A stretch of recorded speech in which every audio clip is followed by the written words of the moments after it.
changes. KSBW Action News 8 is coverage you can count on.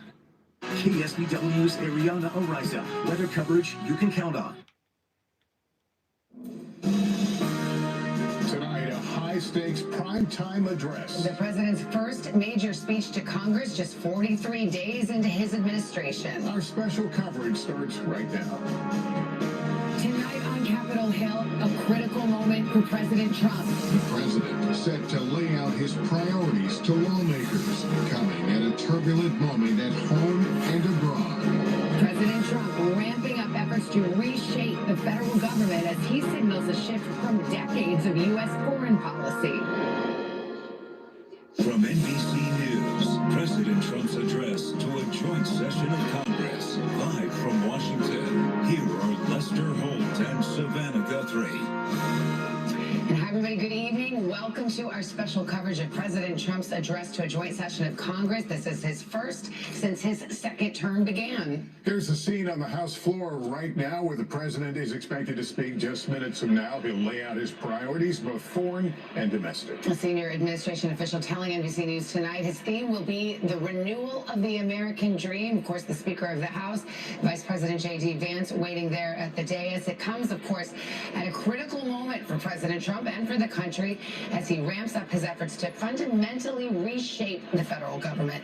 And days after the world saw a major shift in U.S. foreign policy during his Oval Office showdown with Ukrainian President Zelensky. Less than 2 months into his administration, the president already hitting the ground running on his agenda, including big cuts from the newly created Department of Government Efficiency, along with plans for mass deportation and tariffs on our country's largest trading partners, which just went into effect today. Well, tonight we expect to hear more about the president's vision for the future when he takes the podium to address both houses of Congress, along with the American people. I want to bring in Meet the Press moderator, Kristen Welker, our senior Washington correspondent, Hallie Jackson, and our chief White House correspondent, Peter Alexander.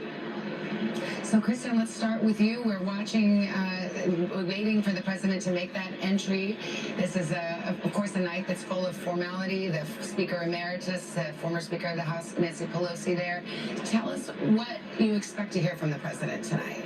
Well, Savannah, I expect to hear a robust defense of these first 6 weeks that he has been in office. He'll talk about his mass deportation plans. He's going to defend the Elon Musk-led efforts to really carve out large swaths of the federal government. It comes at a time when his approval rating, higher than it was at this point in his first term, but lower than a number of his predecessors, and at a time when a majority of Americans say they want to see him more focused on the economy, on lowering prices. Of course, he did just announce those new tariffs today, the concern that that will ultimately drive up prices. So he's going to have to defend that, and of course the discord on the world stage. We've seen Melania Trump now making her way into the chamber to an applause. I'm going to turn to Hallie. Can you talk a little bit about the speed? The president's clearly going to want to talk about the executive orders, how many he's done versus his predecessors.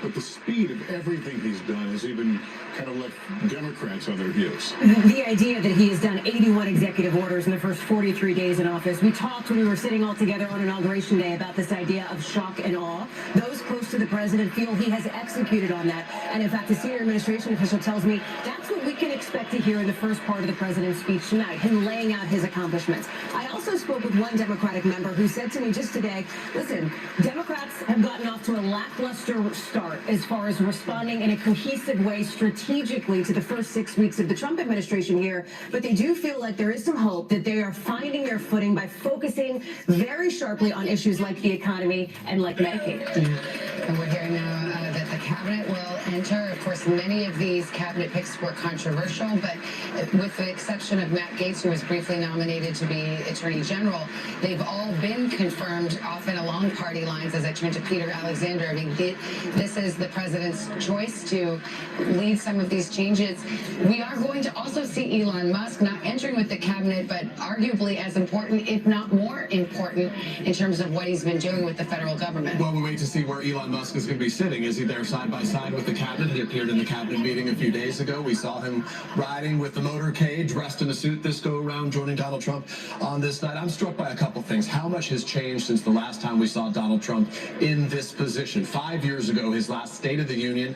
We've had COVID since then and so many other changes. Think about the room, just the optics of this. When he first gave a joint address, there was a different vice president over his shoulder. Then Mike Pence, this go around J.D. Vance. A different Speaker of the House, Paul Ryan. This time around, of course, it's going to be Mike Johnson. When we heard from him 8 years ago, he talked about putting an end to the trivial fights in America. There is Elon Musk. We see him in the chamber right now. You talk about the trivial fights. He said, let's put an end to them. Think about all the trivial, no longer trivial, the major fights we're dealing with right now with Canada, one of our closest allies, with Ukraine, until recently one of our tightest allies as well. The president has a lot of unique challenges tonight, but I think at the end of the day, what will matter to Americans at home is how it affects their pocketbook. 8 years ago when he spoke, a dozen eggs, $1.46. This go around, nearly $5 for a dozen eggs. As the country battles the avian flu and the effects of that, we want to go to Capitol Hill now. Our chief Capitol Hill correspondent Ryan Nobles is inside the House chamber, in the room where it will happen, and he has a Republican Senate, a Republican House, but these are very narrow majorities, and the political clock is ticking, Ryan, for him to get his agenda through. Yeah, that's exactly right, Savannah. And it is pretty stark when you look out at the chamber from my vantage point, which is right behind where the president will be speaking in the next few minutes. All the Republicans to the left side of where I'm sitting are standing. They're anxiously waiting the president's arrival. All the Democrats on the other side of the chamber, they're sitting stoically, which is a representation of how this speech will likely be received here in the next few minutes. I mean, it's important to keep in mind when Donald Trump first came into this chamber back in 2017, it was a very different environment than what he's going to deal with here tonight. His own party wasn't necessarily 100% behind him 8 years ago, and he won the presidency despite even some open opposition from his fellow Republicans, and he even had some Democrats that were hoping that he would be the deal maker in chief. Well, fast forward to tonight, Donald Trump will be greeted by an enthusiastic GOP that has fallen completely in line behind him. They will shower him with applause throughout the night. In fact, one of the things to look for tonight, we saw Representative Marjorie Taylor Greene, who was right up there along the aisle and expected to greet the president as she came in. She's been showing her fellow members a MAGA-style hat that reads, "Trump was right about everything," which is indicative of how the Republicans feel about Donald Trump right now. But these Democrats on the other side of the aisle, they have now been completely isolated from the deal-making process.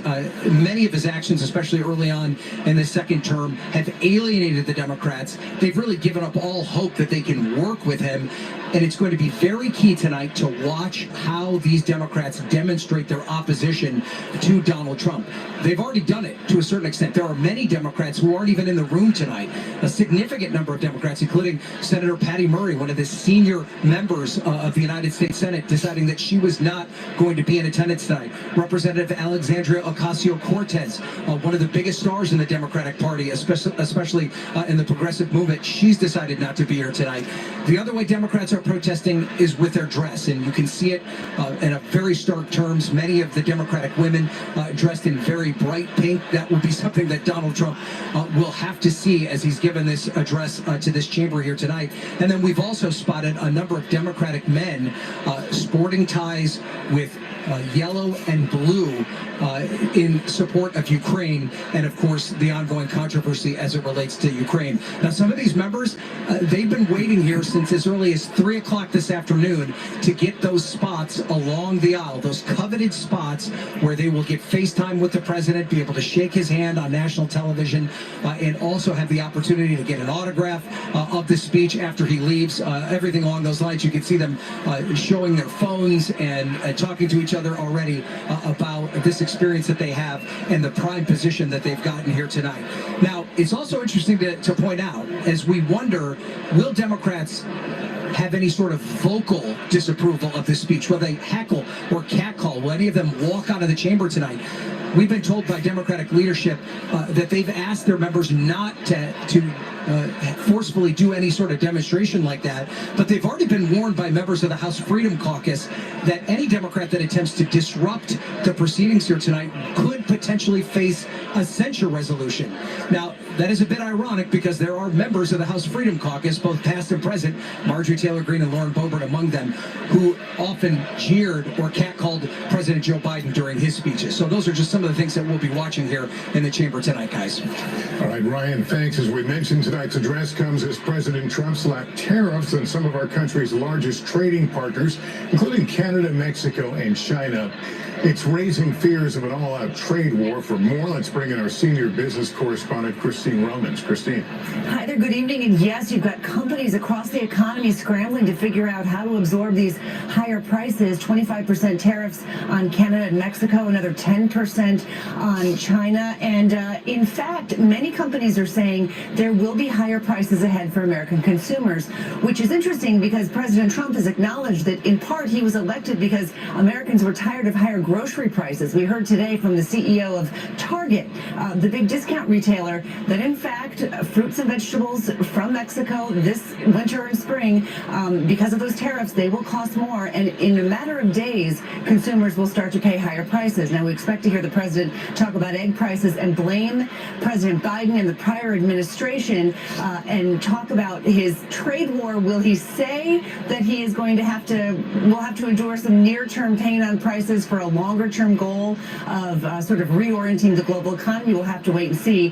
Howard Lutnick, his Commerce Secretary, late today seemed to say that there was a softening potentially of this trade war position from the U.S. government, saying that potentially the president tomorrow could try to meet Canada and Mexico in the middle. No clarity yet, though, on whether that means some of these tariffs will be rolled back. Even as industry, you guys, is sort of bracing for disruptions in the supply chain again and higher prices all along the supply chain. And sometimes the uncertainty itself can create tremors in the economic system. Christine, stand by there. We may well hear a lot about tariffs tonight. Just to set the team, 10 minutes past 9 o'clock here on the East Coast, and we await the entrance of the president. The cabinet is there. Members of the Supreme Court are there. Both sessions, both parts of Congress are there, the House and the Senate. So we will hear his speech in just a few minutes. But talking about tariffs, Kristen, I mean, the president has acknowledged what he calls short-term pain. Many economists think this will put incredible pressure on prices and on the economy at large if they were to stay in effect for a sustained period. Absolutely. Economists of all stripes have come to that conclusion. President Trump himself rejects that analysis. He says, no.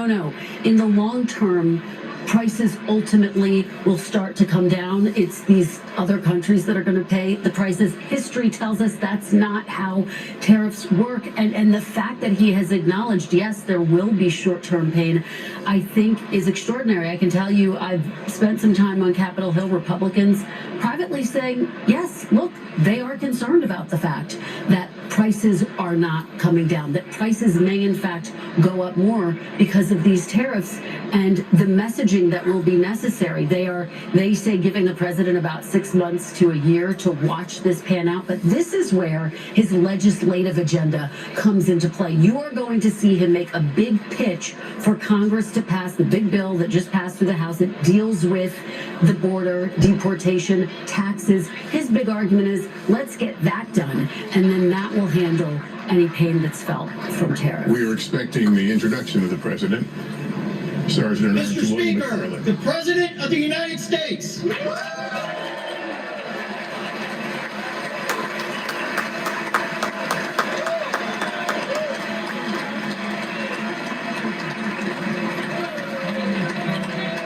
And we should note as you watch this, you would be forgiven if you thought you were about to watch the State of the Union address. Technically, this is a speech before a joint session of Congress. The difference being, in this case, it's a new president who will be looking forward, presumably, about his agenda versus a president who's going to review some of his accomplishments. And now we see the long walk in, the the First Lady, of course, has several guests with her, and has become tradition. There will be guests who may be mentioned during the speech, and members from both sides bring guests as well to make political points. But it's just remarkable to think about this political comeback. President Trump now, this first address to a joint session after losing in 2020, then winning re-election, something that's only happened in American history one other time, where you have a second term that was broken up by someone else in office in the interim. And it's just incredible to see this. And he, certainly feels that he had a mandate, and that winning the popular vote for the first time, winning every swing state, has given him a certain ability to push further with his agenda than ever before, Hallie. There is a promises made, promises kept element to some of what the president has done. Consequential and controversial here. He said he would implement tariffs on certain countries. He's doing that. He stood on stage with Elon Musk at rally after rally as they promised to slash the size of the federal government. They are now working to implement that. Critics will say, look at the fallout here, but I will tell you there are supporters who are cheering them on. You talked about his loss in 2020, his win in 2024. I went back today and reached out to some of those voters who did not back President Trump in 2020, who backed him this time around. I said, hey, give me a bit of a vibe check here. What do you think 6 weeks in? Because remember, for some of these voters, this is still a kind of second honeymoon period for the president. He's only been in office 43 days. I heard that again and again. Give him a chance when it comes to prices, which matters so much to these voters, to all voters. Give him a chance to try to bring those prices down. I will tell you what I did here, and it was fascinating. One late 30s mom who backed President Trump in November, she said, you know what I don't like, though?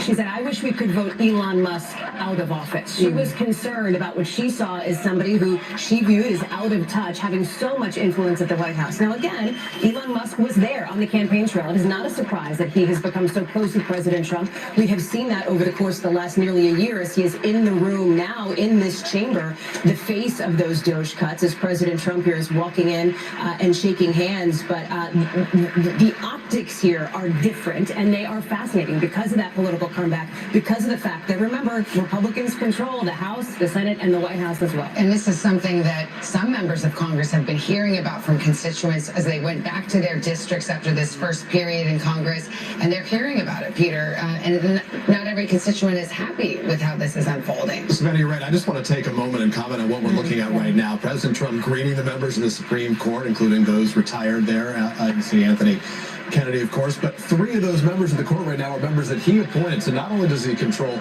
Congress, he controls the White House. In the eyes of a lot of Americans, he controls the Supreme Court right now. So he has pretty much carte blanche in a lot of ways on a lot of these issues, given some of the decisions we've already seen from the Supreme Court. He feels like, in the eyes of those close to him, that this is a person who has basically the ability to do what he wants right now, and he intends to do it over the course of the next year. But yeah, go ahead. No, I was going to say, the other thing you're watching here is the president with the military leaders. He went in, of course, there was a purge of military leaders, including the chairman of the Joint Chiefs of Staff recently. You were talking about, though, what we've seen in some of these town halls around the country right now as the president shows up. There has been real dissatisfaction. Critics say these are Democratic opponents, but a lot of Americans are starting to feel the impact as it hits their own community. 80% of American federal workers work outside Washington, D.C. Well, let's listen to the president.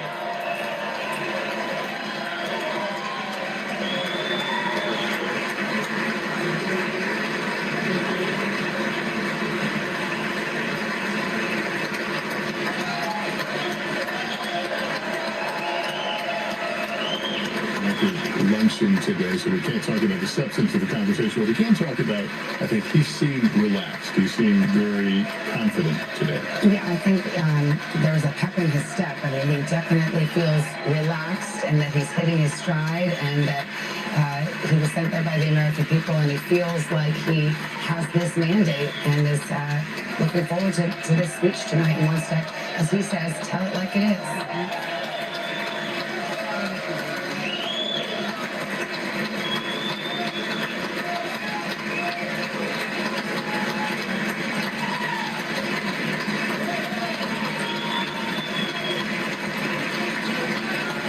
Thank you.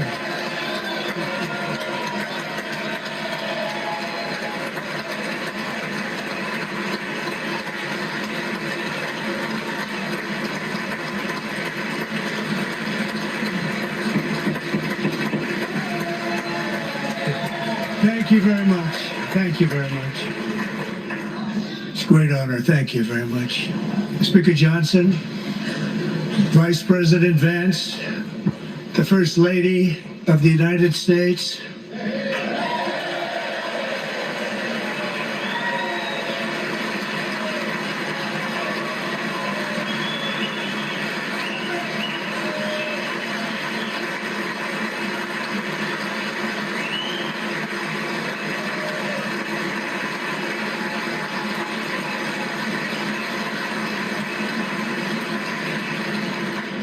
members of the United States Congress, thank you very much.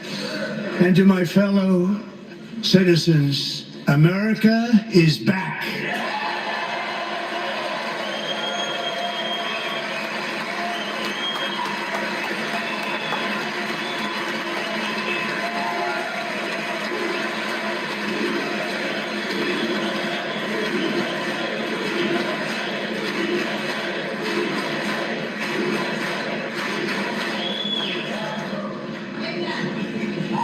6 weeks ago, I stood beneath the dome of this Capitol and proclaimed the dawn of the golden age of America.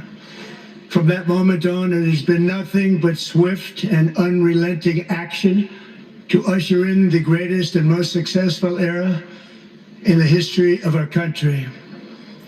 We have accomplished more in 43 days than most administrations accomplished in 4 years or 8 years, and we are just getting started.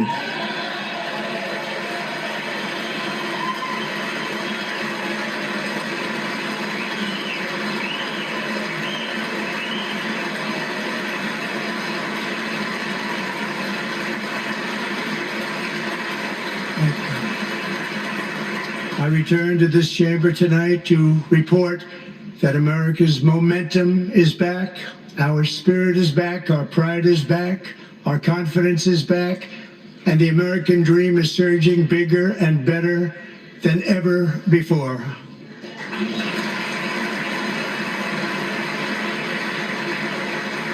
The American dream is unstoppable, and our country is on the verge of a comeback, the likes of which the world has never witnessed and perhaps will never witness again.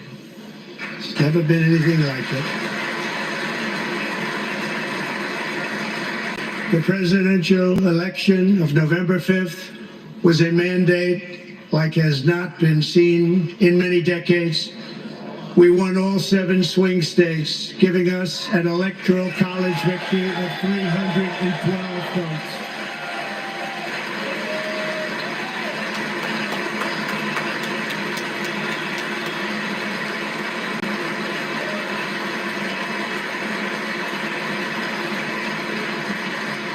We won the popular vote by big numbers and won counties in our country.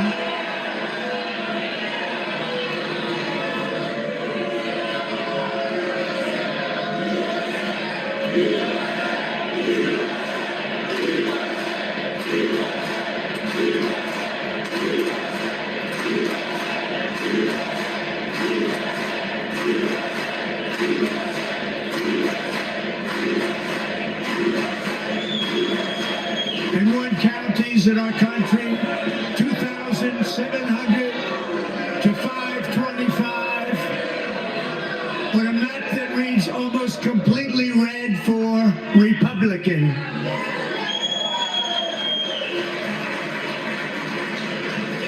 Now, for the first time in modern history, more Americans believe that our country is headed in the right direction than the wrong direction. In fact, it's an astonishing record, 27-point swing, the most ever.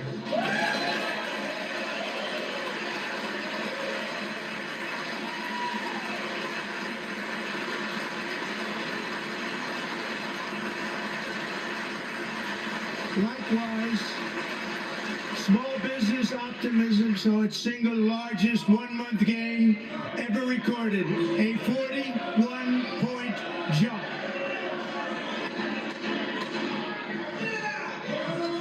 Members are directed to uphold and maintain decorum in the House and to cease any further disruptions.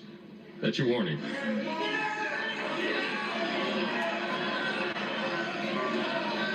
Members are engaging in willful and continuing breach of decorum, and the chair is prepared to direct the Sergeant at Arms to restore order to the joint session.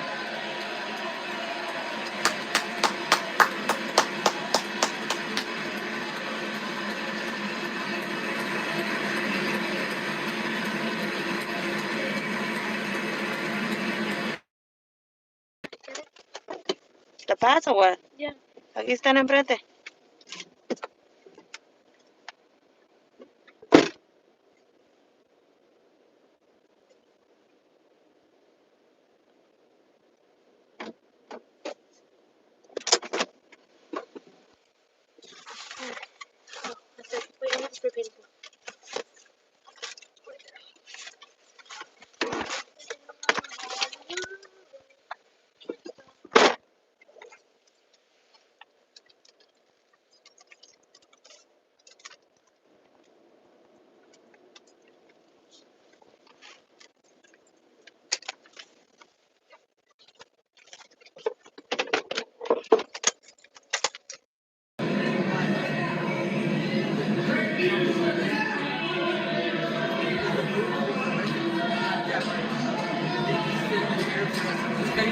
I'm live right now, just so you know.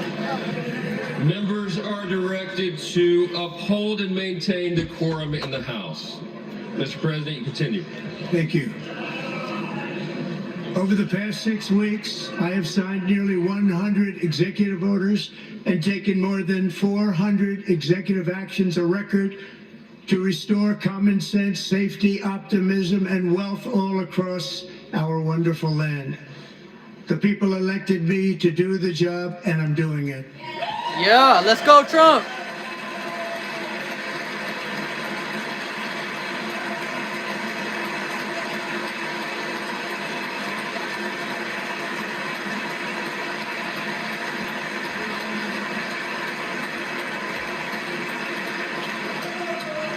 In fact, it has been stated by many that the first month of our presidency, it's our presidency, is the most successful in the history of our nation. By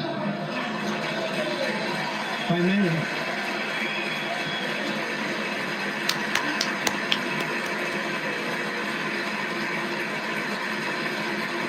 And what makes it even more impressive is that, do you know who number 2 is? George Washington. How about that? I don't know about that list, but we'll take it. Within hours of taking the oath of office, I declared a national emergency on our southern border, and I deployed the U.S. military and Border Patrol to repel the invasion of our country. And what a job they've done. As a result, illegal border crossings last month were by far the lowest ever recorded, ever.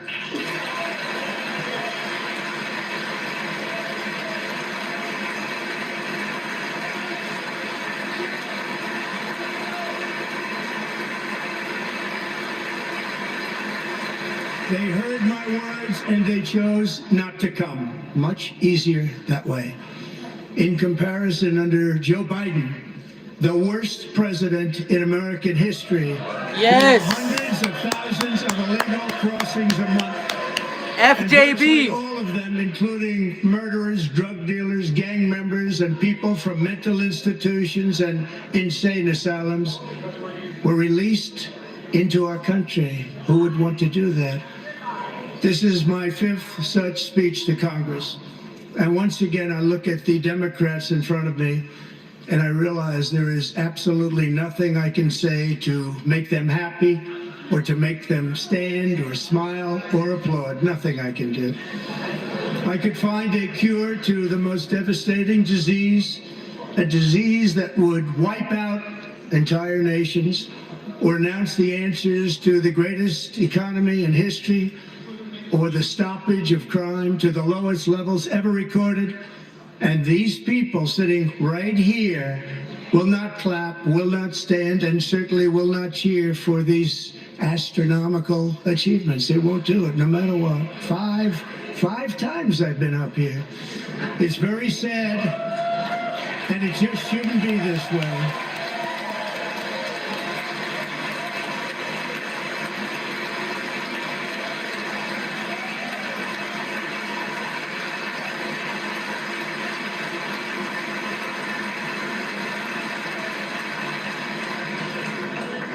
So Democrats sitting before me, for just this one night, why not join us in celebrating so many incredible wins for America?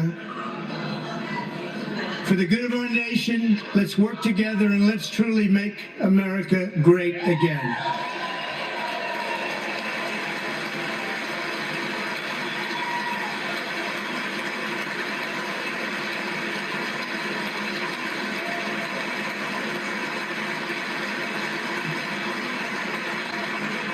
Every day my administration is fighting to deliver the change America needs to bring a future that America deserves, and we're doing it. This is a time for big dreams and bold action. Upon taking office, I imposed an immediate freeze on all federal hiring, a freeze on all new federal regulations, and a freeze on all foreign aid.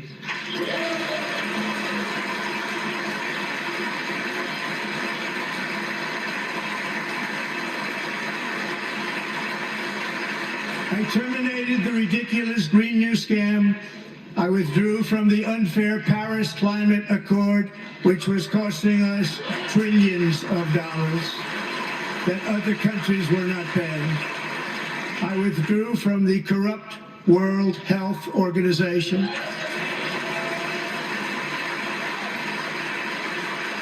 And I also withdrew from the anti-American UN Human Rights Council.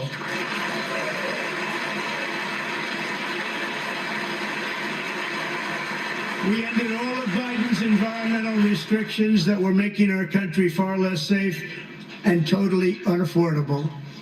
And importantly, we ended the last administration's insane electric vehicle mandate, saving our auto workers and companies from economic destruction.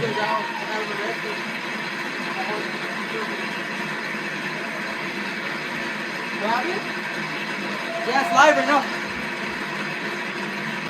To unshackle our economy, I have directed that for every one new regulation, 10 old regulations must be eliminated, just like I did in my very successful first term.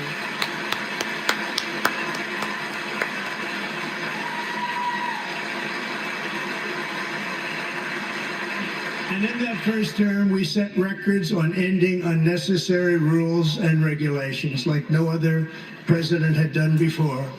We ordered all federal workers to return to the office.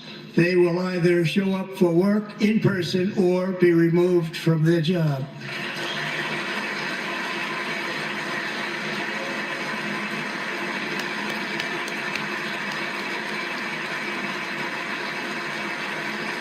And we've ended weaponized government where, as an example, a sitting president is allowed to viciously prosecute his political opponent, like me.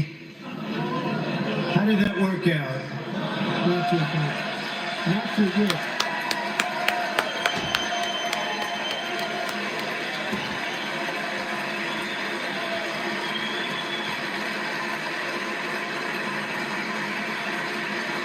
And I have stopped all government censorship and brought back free speech in America. It's back. Let's go, baby.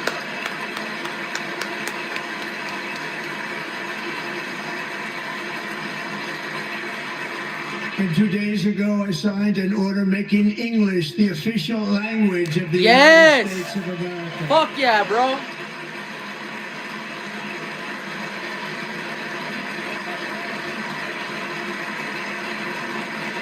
I renamed the Gulf of Mexico the Gulf of America.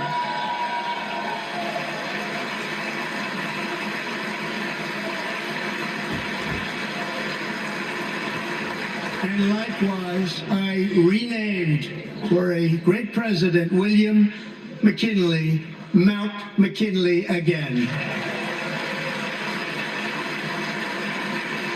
Beautiful Alaska. We love Alaska.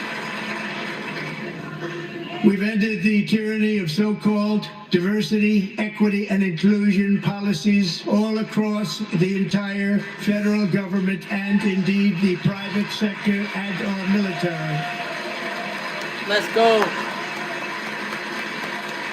and our country will be woke no longer.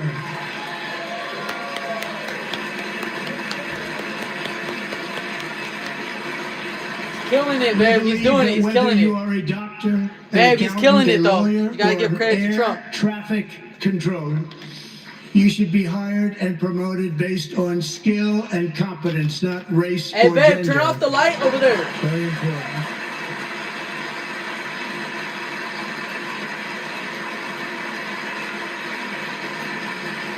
You should be hired based on merit. And the Supreme Court, in a brave and very powerful decision, has allowed us to do so. Thank you. Thank you very much. Thank you. We have removed the poison of critical race theory from our public schools, and I signed an order making it the official policy of the United States government that there are only two genders, male and female. Let's go.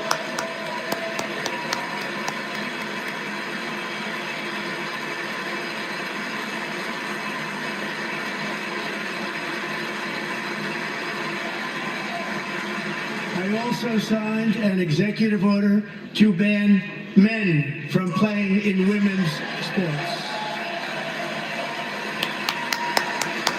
Let's go. Good job.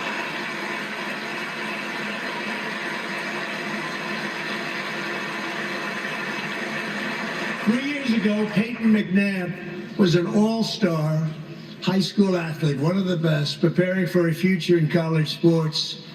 But when her girls' volleyball match was invaded by a male, he smashed the ball so hard in Peyton's face, causing traumatic brain injury, partially paralyzing her right side and ending her athletic career. It was a shot like she's never seen before. She's never seen anything like it. Peyton is here tonight in the gallery, and Peyton, from now on, schools will kick the men off the girls' team, or they will lose all federal funding.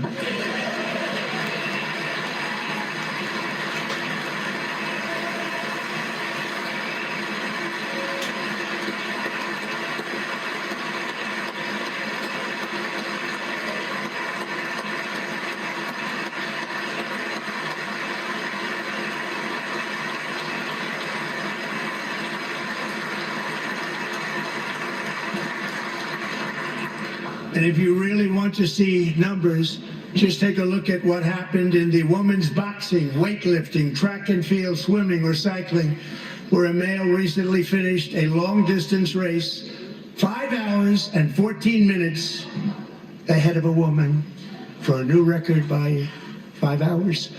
Broke the record by 5 hours. It's demeaning for women, and it's very bad for our country. We're not going to put up with it any longer.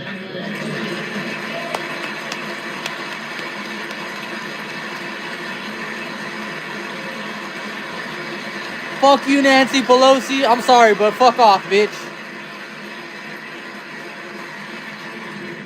What I have just described is only a small fraction of the common sense revolution that is now, because of us, sweeping the entire world. Common sense has become a common theme, and we will never go back. Never. Never going to let that happen. Among my very highest priorities is to rescue our economy and get dramatic and immediate relief to working families. As you know, we inherited from the last administration an economic catastrophe and an inflation nightmare. Their policies drove up energy prices, pushed up grocery costs, and drove the necessities of life out of reach for millions and millions of Americans. They've never had anything like it. We suffered the worst inflation in 48 years, but perhaps even in the history of our country. They're not sure.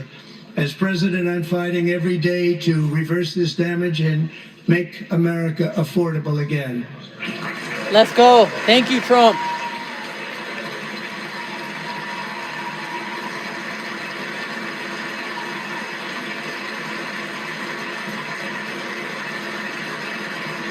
Joe Biden especially let the price of eggs get out of control.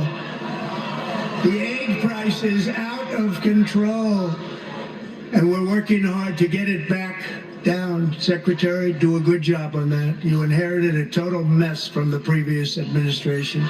Do a good job.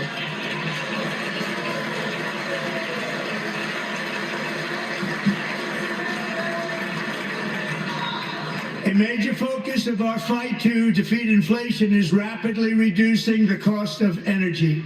The previous administration cut the number of new oil and gas leases by 95%, slowed pipeline construction to a halt, and closed more than 100 power plants. We are opening up many of those power plants right now.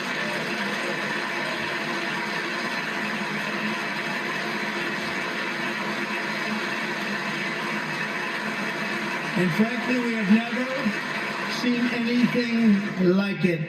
That's why on my first day in office, I declared a national energy emergency.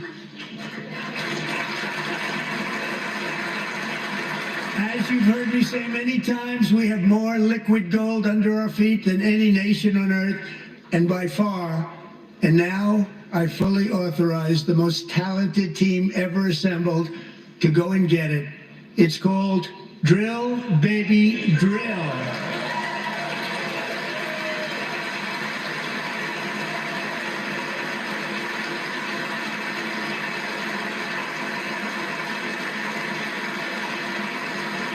My administration is also working on a gigantic natural gas pipeline in Alaska, among the largest in the world, where Japan, South Korea, and other nations want to be our partner with investments of trillions of dollars each. There's never been anything like that one.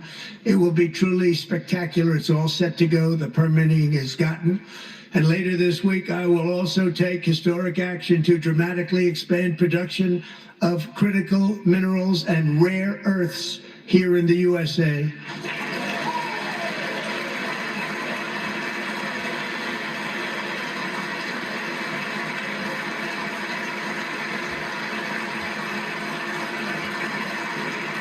To further combat inflation, we will not only be reducing the cost of energy, but we'll be ending the flagrant waste of taxpayer dollars. Shout out the chat. I appreciate it. Thank you.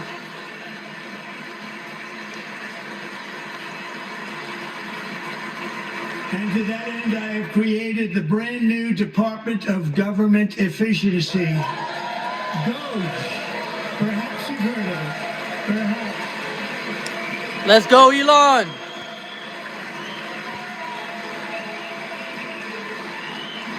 Which is headed by Elon Musk, who is in the gallery tonight.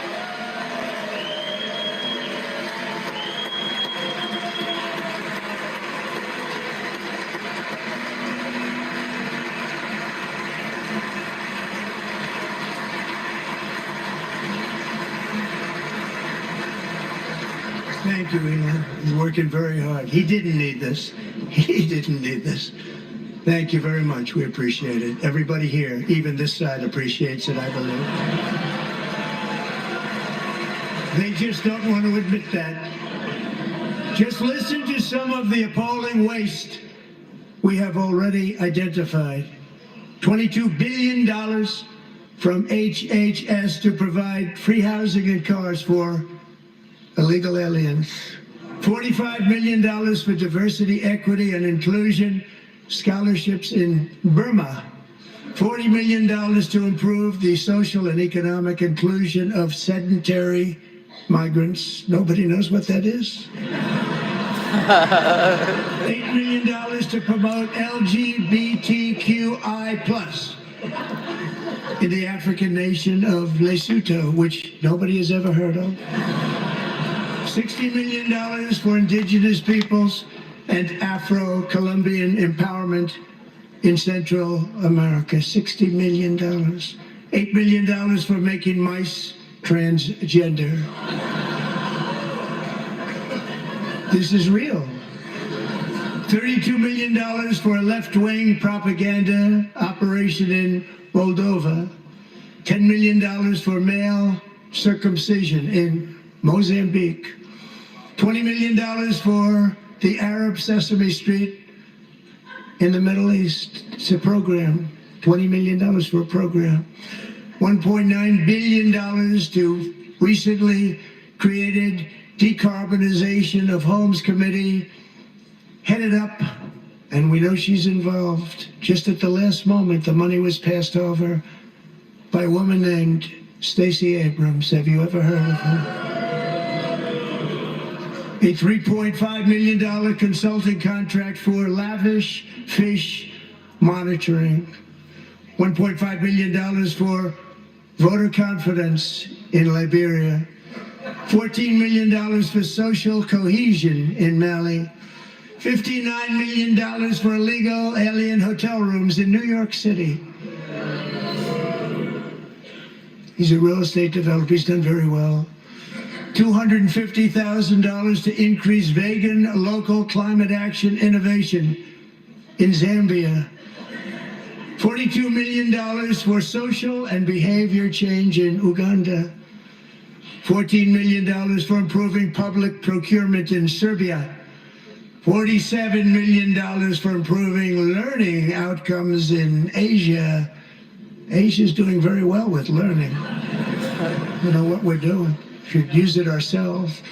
$101 million for DEI contracts at the Department of Education.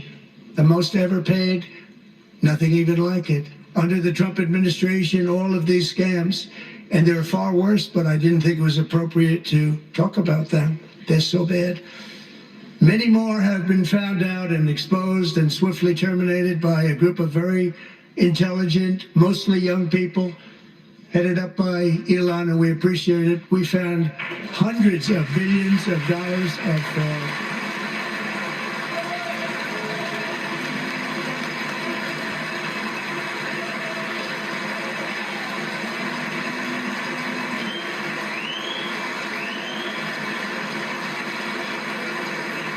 And we've taken back the money and reduced our debt to fight inflation and other things.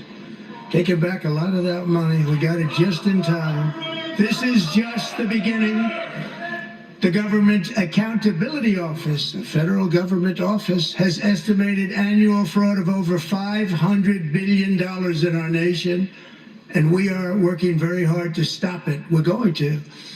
We're also identifying shocking levels of incompetence and probable fraud in the Social Security program for our seniors and that our seniors and people that we love rely on. Believe it or not, government databases list 4.7 million Social Security members from people aged 100 to 109 years old. It lists 3.6 million people from ages 110 to 119. I don't know any of them. I know some people that are rather elderly, but not quite that elderly. 3.47 million people from ages 120 to 129. 3.9 million people from ages 130 to 139. 3.5 million people from ages 140 to 149. And money is being paid to many of them, and we're searching right now. In fact, Pam, good luck. Good luck. You're going to find it.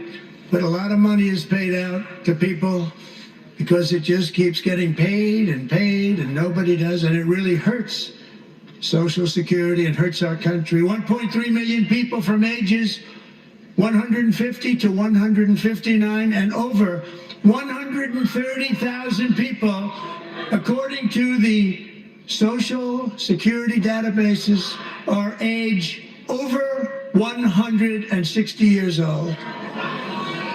We have a healthier country than I thought, Bobby.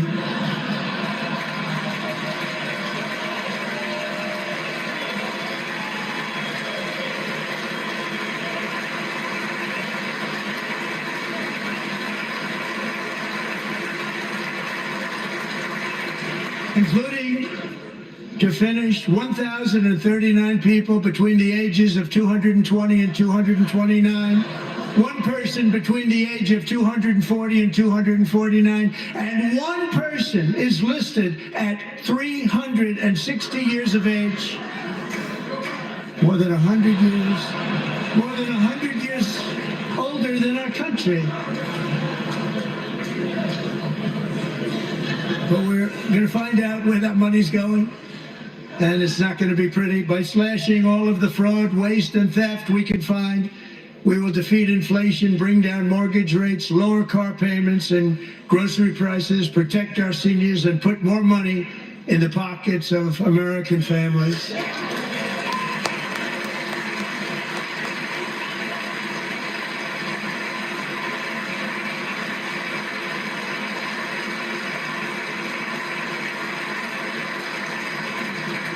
And today, interest rates took a beautiful drop, big, beautiful drop. It's about time. And in the near future, I want to do what has not been done in 24 years, balance the federal budget. We're going to balance it.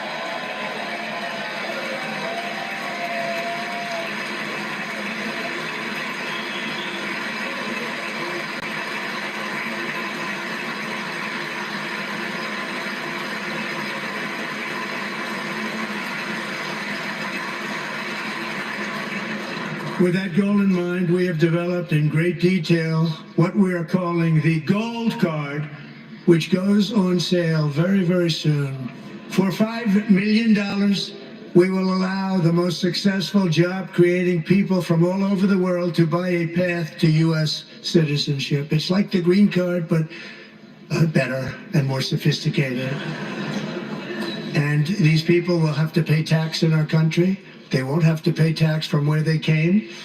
The money that they've made, you wouldn't want to do that, but they have to pay tax, create jobs. They'll also be taking people out of colleges and paying for them so that we can keep them in our country instead of having them being forced out. Number one, at the top school, as an example, being forced out and not being allowed to stay and create tremendous numbers of jobs and great success for a company out there. So while we take out the criminals, killers, traffickers, and child predators who are allowed to enter our country under the open border policy of these people, the Democrats, the Biden administration, the open border insane policies that you've allowed to destroy our country. We will now bring in brilliant, hardworking, job-creating people. They're going to pay a lot of money, and we're going to reduce our debt with that money.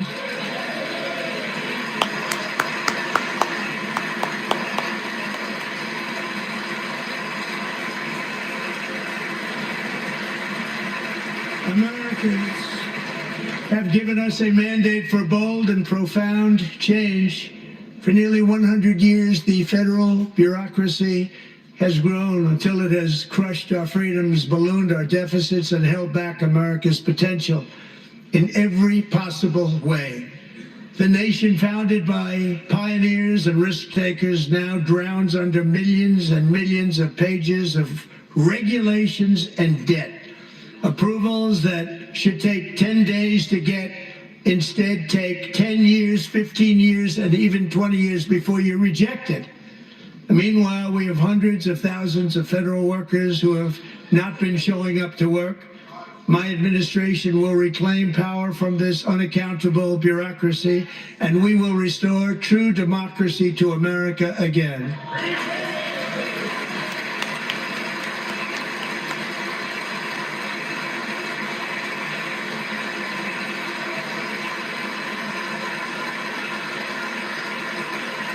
And any federal bureaucrat who resists this change will be removed from office immediately. Because we are draining the swamp. It's very simple.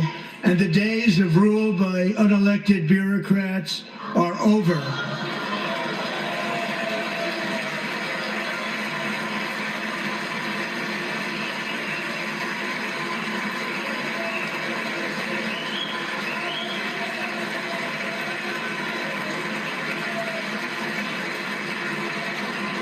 And the next phase of our plan to deliver the greatest economy in history is for this Congress to pass tax cuts for everybody. They're in there. They're waiting for you to vote. And I'm sure that the people on my right, I don't mean the Republican right, but my right here, I'm sure you're going to vote for those tax cuts, because otherwise I don't believe the people will ever vote you into office. So I'm doing you a big favor by telling you that. But I know this group is going to be voting for the tax.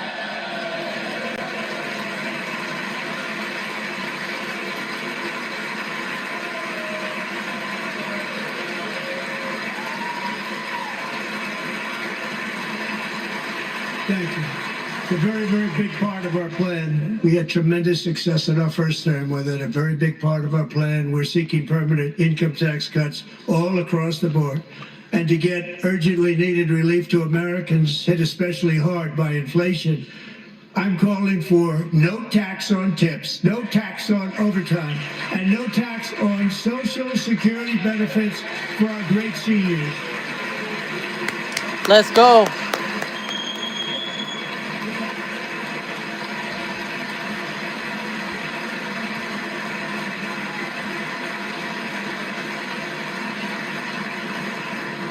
And I also want to make interest payments on car loans tax deductible, but only if the car is made in America.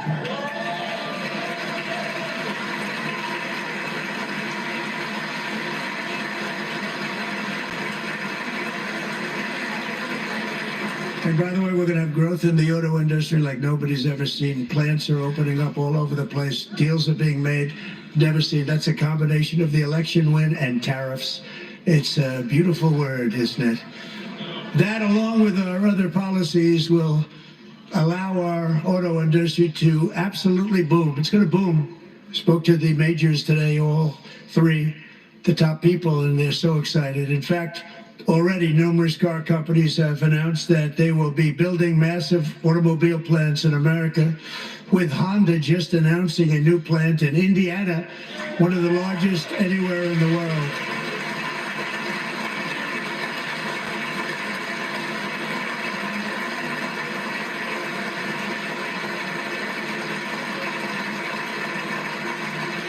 And this has taken place since our great victory on November 5th, a date which will hopefully go down as one of the most important in the history of our country.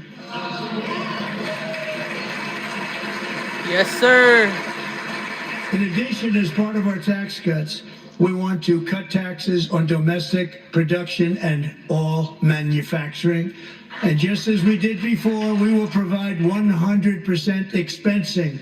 It will be retroactive to January 20th, 2025. And it was one of the main reasons why our tax cuts were so successful in our first term, giving us the most successful economy in the history of our country. First term. We had a great first term.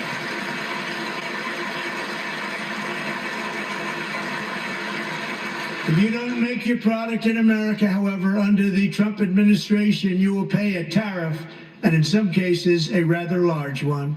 Other countries have used tariffs against us for decades, and now it's our turn to start using them against those other countries.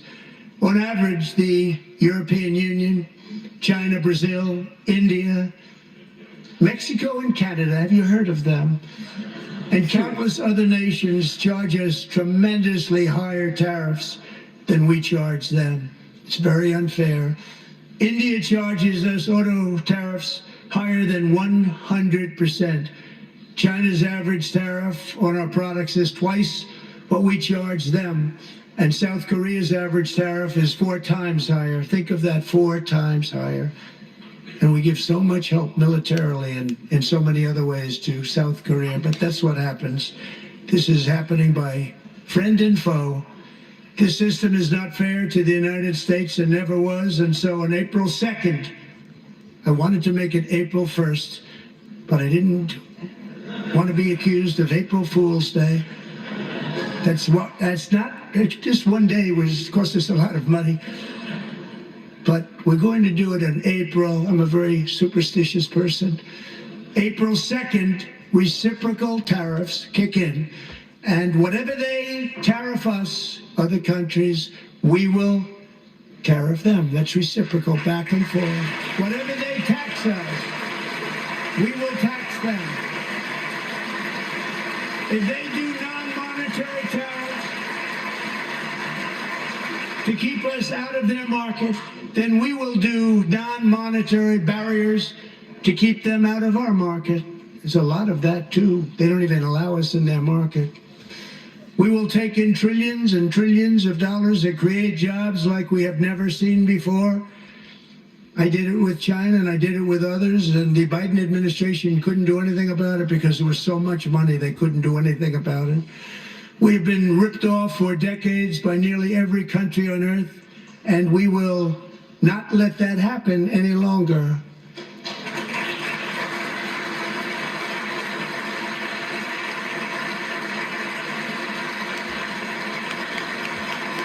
Much has been said over the last 3 months about Mexico and Canada, but we have very large deficits with both of them. But even more importantly, they've allowed fentanyl to come into our country at levels never seen before, killing hundreds of thousands of our citizens and many very young, beautiful people, destroying families.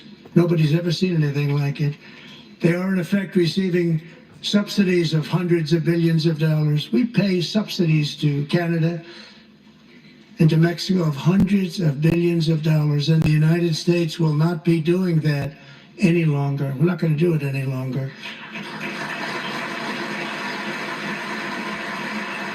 Thanks to our America First policies we're putting into place, we have had $1.7 trillion of new investment in America in just the past few weeks.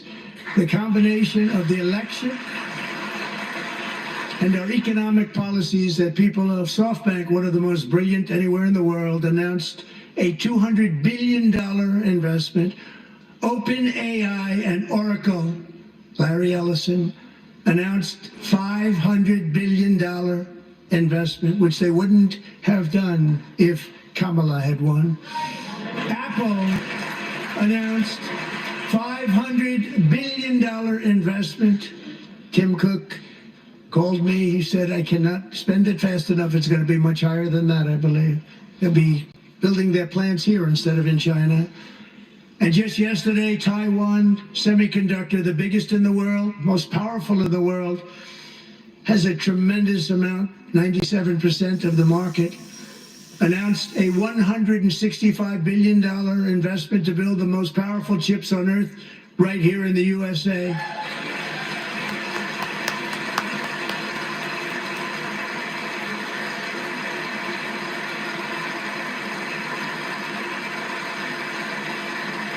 And we're not giving them any money. Your CHIPS Act is a horrible, horrible thing. We give hundreds of billions of dollars, and it doesn't mean a thing. They take our money and they don't spend it. All that meant to them, we're giving them no money. All that was important to them was they didn't want to pay the tariffs, so they came and they're building, and many other companies are coming. We don't have to give them money. We just want to protect our businesses and our people, and they will come because they won't have to pay tariffs if they build in America. So it's very amazing. You should get rid of the CHIP Act, and whatever's left over, Mr. Speaker, you should use it to reduce debt or any other reason you want to.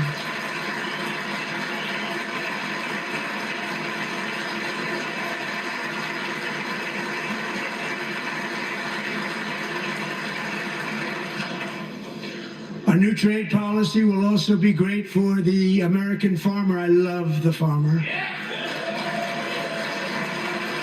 We will now be selling into our home market, the USA, because nobody is going to be able to compete with you. Because there's goods that come in from other countries and companies.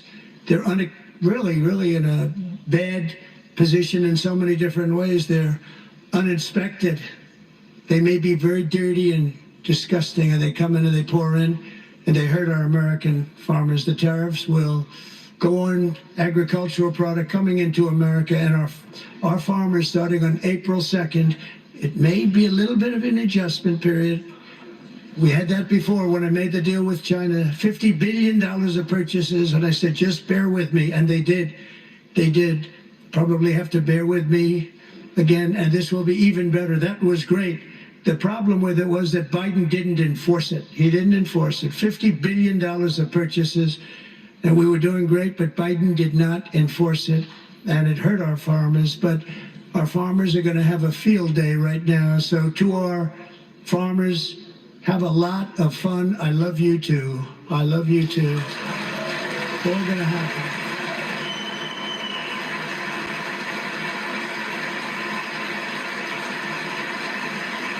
And I have also imposed a 25% tariff on foreign aluminum, copper, lumber, and steel, because if we don't have, as an example, steel and lots of other things, we don't have a military, and frankly we just won't have a country very long. Here today is a proud American steelworker, fantastic person from Decatur, Alabama, Jeff Denard.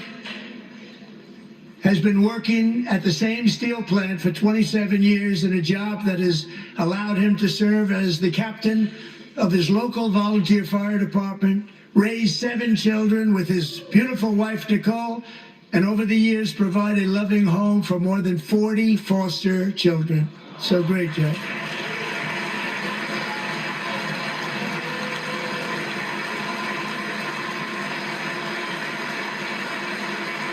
Thank you, Jeff. Thank you, Jeff.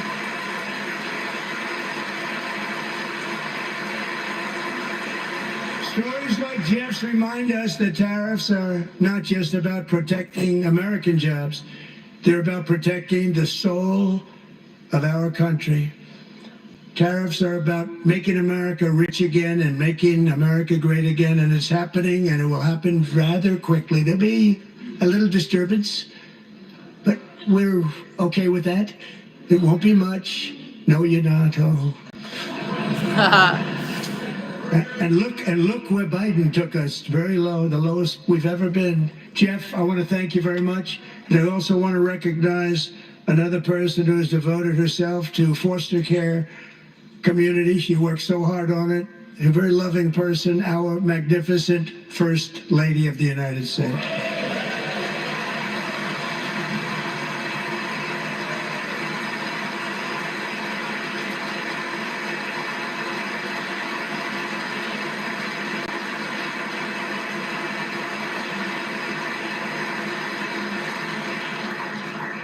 Melania's work has yielded incredible results, helping prepare our nation's future leaders as they enter the workforce. Our First Lady is joined by 2 impressive young women, very impressive. Haley Ferguson, who benefited from the First Lady's Fostering the Future initiative and is poised to complete her education and become a teacher. And Elliston Berry, who became a victim of an illicit deepfake image produced by a peer. With Elliston's help, the Senate just passed the Take It Down Act, and this is so important. Thank you very much, John. John Thune, thank you. Stand up, John. Thank you, John.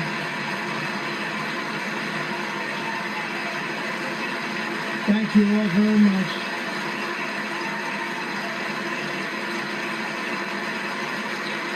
Thank you. And thank you to John Thune and the Senate. Great job. To criminalize the publication of such images online is a terrible, terrible thing. And once it passes the House, I look forward to signing that bill into law. Thank you. And I'm going to use that bill for myself, too, if you don't mind. Because nobody gets treated worse than I do online. Nobody. That's great. Thank you very much to the Senate. Thank you. But if we truly care about protecting Americans' children, no step is more crucial than securing America's borders.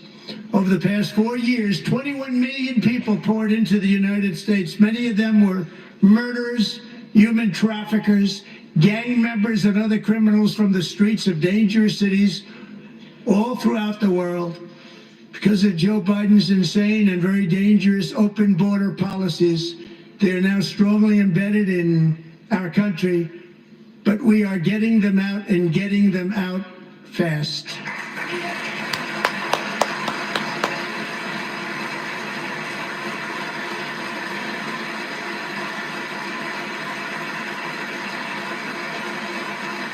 And I want to thank Tom Homan and Christy. I want to thank you and Paul of Border Patrol.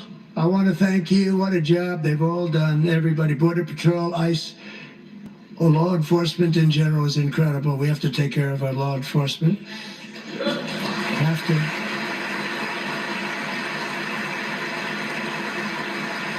Last year, a brilliant 22-year-old nursing student named Laken Riley, the best in her class, admired by everybody, went out for a jog on the campus of the University of Georgia. That morning, Laken was viciously attacked, assaulted, beaten, brutalized, and horrifically murdered. Laken was stolen from us by a savage illegal alien gang member who was arrested while trespassing across Biden's open southern border and then set loose into the United States under the heartless policies of that failed administration. It was indeed a failed administration. He had then been arrested and released in a Democrat-run sanctuary city, a disaster, before ending the life of this beautiful young angel. With us this evening are Laken's beloved mother, Allison, and her sister, Lauren.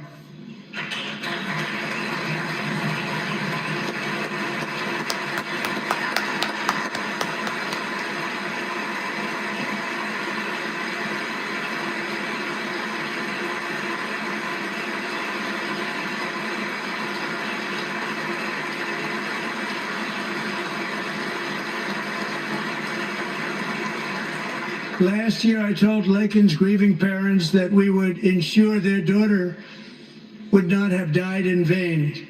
That's why the very first bill I signed into law as your 47th president mandates the detention of all dangerous criminal aliens who threaten public safety. It's a very strong, powerful act.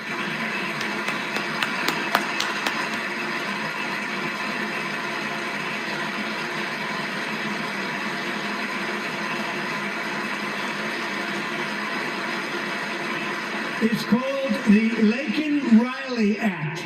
So Allison and Lauren, America will never, ever forget our beautiful Laken Hope Riley.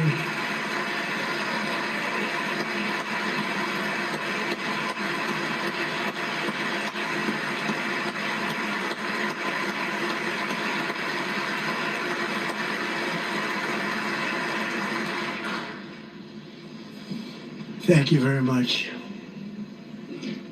Since taking office, my administration has launched the most sweeping border and immigration crackdown in American history, and we quickly achieved the lowest numbers of illegal border crossers ever recorded. Thank you.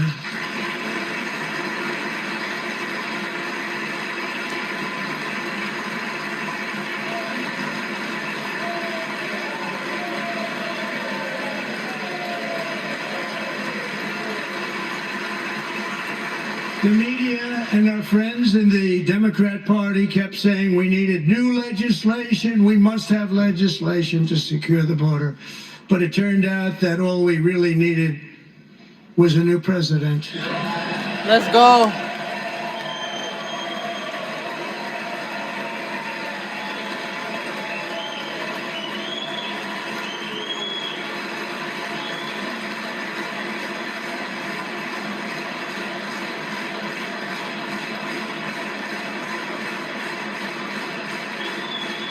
Thank you.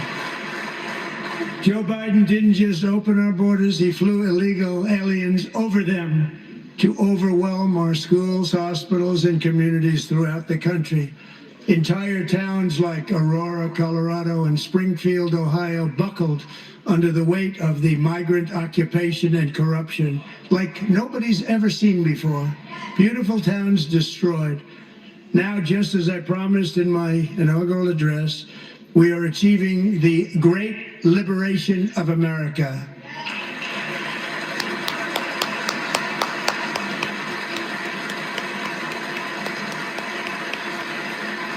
But there still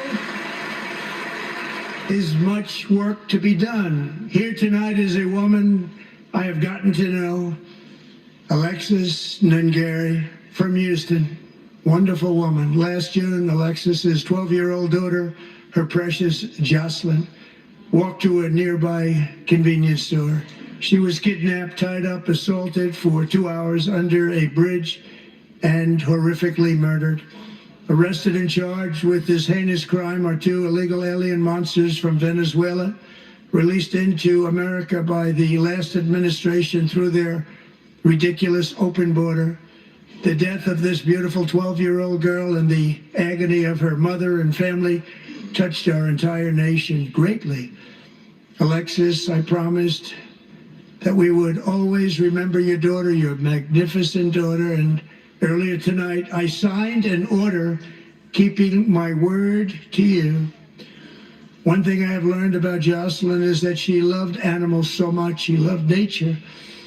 Across Galveston Bay, from where Jocelyn lived in Houston, you'll find a magnificent national wildlife refuge, a pristine, peaceful, 34,000-acre sanctuary for all of God's creatures on the edge of the Gulf of America. Alexis, moments ago, I formally renamed that refuge in loving memory of your beautiful daughter, Jocelyn.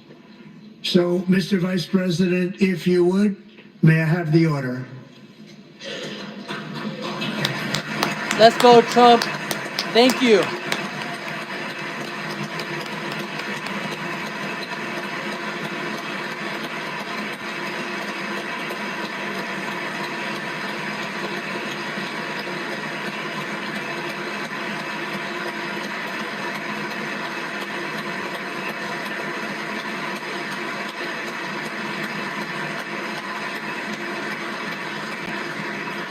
Thank you very much.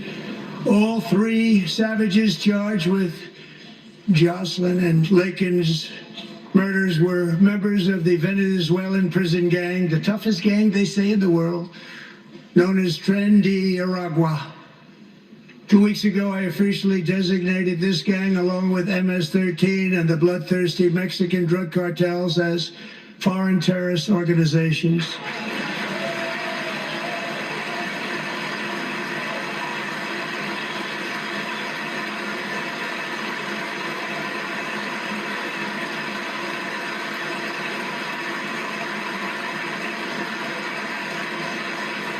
They are now officially in the same category as ISIS, and that's not good for them. Countless thousands of these terrorists were welcomed into the U.S. by the Biden administration. But now every last one will be rounded up and forcibly removed from our country, or, if they're too dangerous, put in jails, standing trial in this country, because we don't want them to come back ever. With us this evening is a warrior on the front lines of that battle, Border Patrol Agent Roberto Ortiz. Great guy.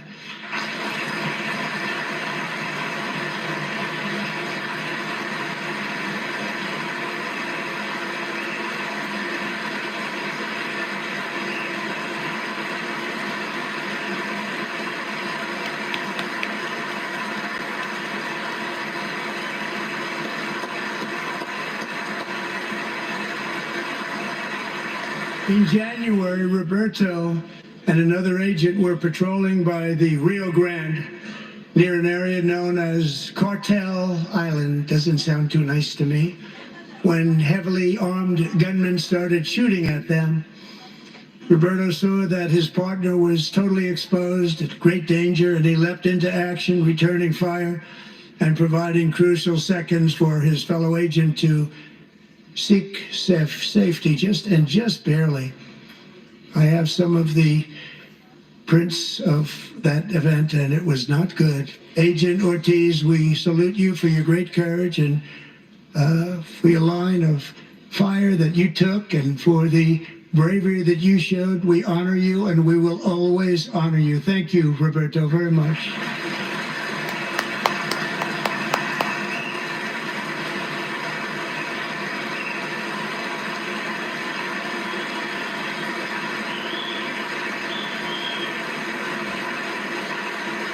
Thank you, Roberto. And I actually got to know him on my many calls to the border. He's a great gentleman. The territory to the immediate south of our border is now dominated entirely by criminal cartels that murder, rape, torture, and exercise total control. They have total control over a whole nation, posing a grave threat to our national security.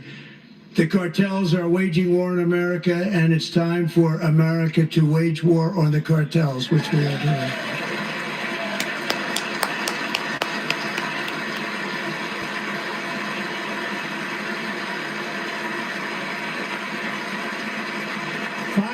Ago, Mexican authorities, because of our tariff policies being imposed on them, think of this, handed over to us 29 of the biggest cartel leaders in their country. That has never happened before. They want to make us happy. First time ever. But we need Mexico and Canada to do much more than they've done, and they have to stop the fentanyl and drugs pouring into the USA. They're going to stop it.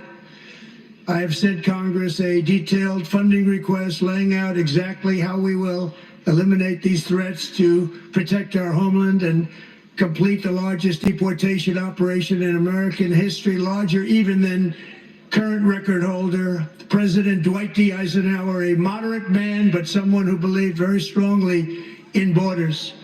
Americans expect Congress to send me this funding without delay so I can sign it into law. So, Mr. Speaker, John Thune, both of you, I hope you're going to be able to do that, Mr. Speaker. Thank you. Mr. Leader, thank you. Thank you very much. And let's get it to me. I'll sign it so fast, you won't even believe it.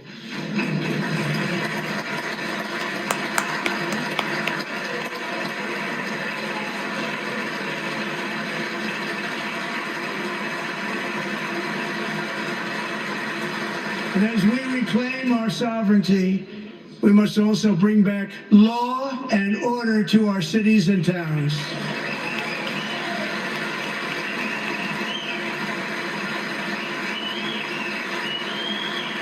In recent years, our justice system has been turned upside down by radical left lunatics. Many jurisdictions virtually ceased enforcing the law against dangerous repeat offenders while weaponizing law enforcement against political opponents like me. My administration has acted swiftly and decisively to restore fair, equal, and impartial justice under the constitutional rule of law, starting at the FBI and the DOJ. Pam, good luck. Cash, wherever you may be, good luck.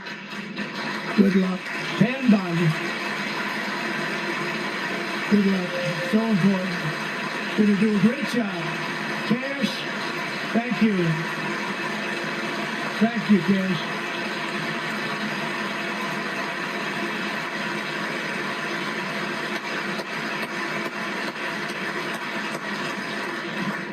They've already started very strong. They're going to do a fantastic job. You're going to be very proud of them. We're also once again giving our police officers the support, protection, and respect they so dearly deserve. They have to get it. They have such a hard, dangerous job, but we're going to make it less dangerous. The problem is the bad guys don't respect the law, but they're starting to respect it, and they soon will respect it. This also includes our great fire departments throughout the country. Our firemen and women are unbelievable people, and we'll never forget them. And besides that, they voted for me in record numbers, so I have no choice.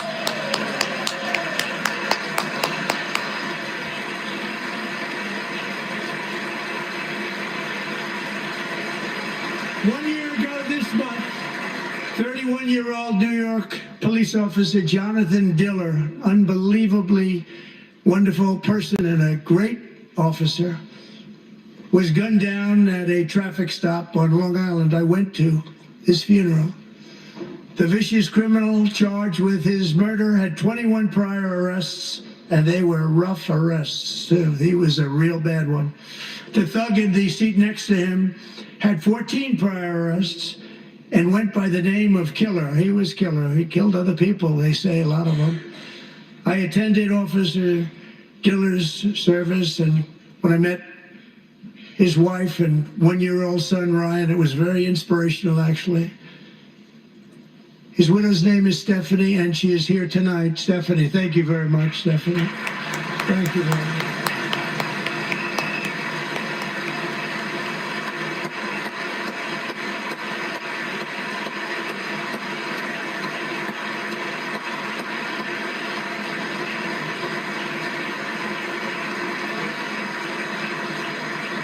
Stephanie, we're going to make sure that Ryan knows his dad was a true hero, New York's finest, and we're going to get these cold-blooded killers and repeat offenders off our streets, so we're going to do it fast. Got to stop it. They get out with 28 arrests. They push people into subway trains. They hit people over the head, back of the head with baseball bats. We got to get them out of here. I've already signed an executive order requiring a mandatory death penalty for anyone who murders a police officer, and tonight I'm asking Congress to pass that policy into permanent law.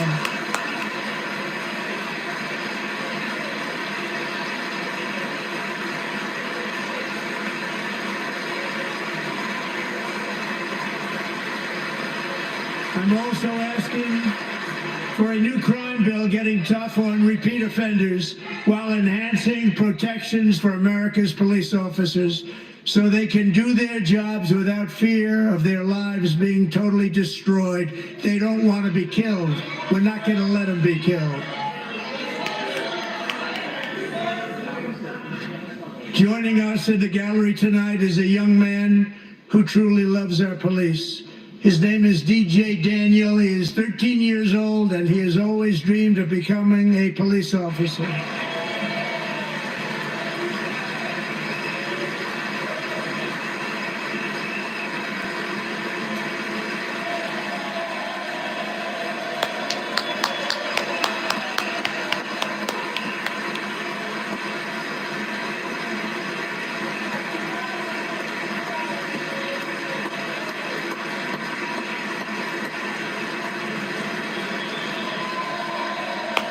Let's go, DJ!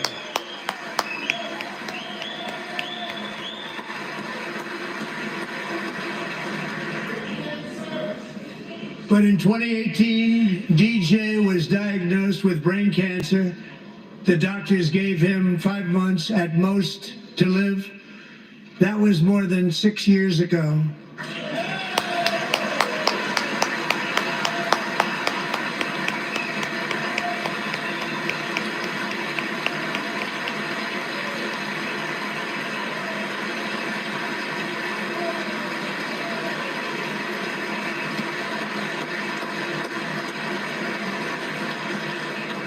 Since that time, DJ and his dad have been on a quest to make his dream come true, and DJ has been sworn in as an honorary law enforcement officer, actually a number of times. The police love him, the police departments love him. And tonight, DJ, we're going to do you the biggest honor of them all. I am asking our new Secret Service Director, Sean Curran, to officially make you an agent of the United States Secret Service.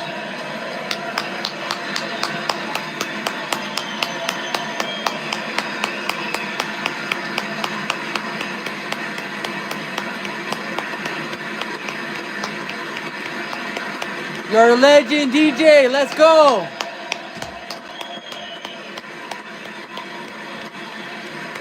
You missed it. DJ's a cop now.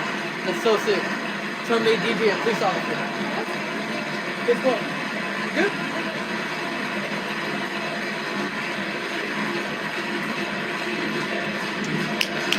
Go DJ. That's my DJ. Let's get it. Good job, bro. Thank you, DJ. DJ's doctors believe his cancer likely came from a chemical he was exposed to when he was younger. Since 1975, rates of child cancer have increased by more than 40%. Reversing this trend is one of the top priorities for our new presidential commission to make America healthy again, chaired by our new Secretary of Health and Human Services, Robert F. Kennedy, Jr.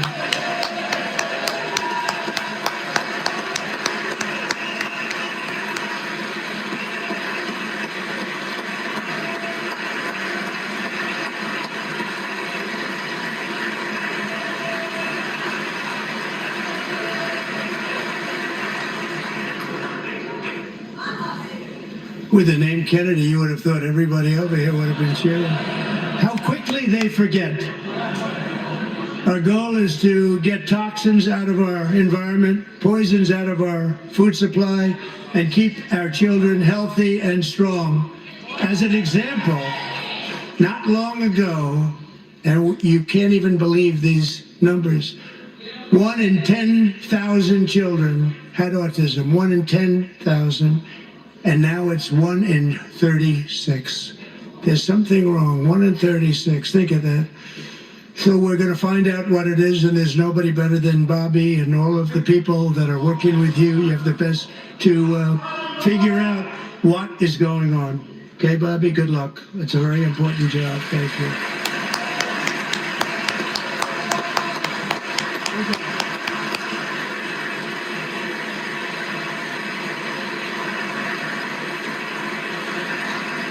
Thank you. My administration is also working to protect our children from toxic ideologies in our schools. A few years ago, January Littlejohn and her husband discovered that their daughter's school had secretly socially transitioned their 13-year-old little girl. Teachers and administrators conspired to deceive January and her husband while encouraging her daughter to use a new name and pronouns. They, them pronoun, actually, all without telling January, who is here tonight and is now a courageous advocate against this form of child abuse. January, thank you. Thank you. Thank you very much.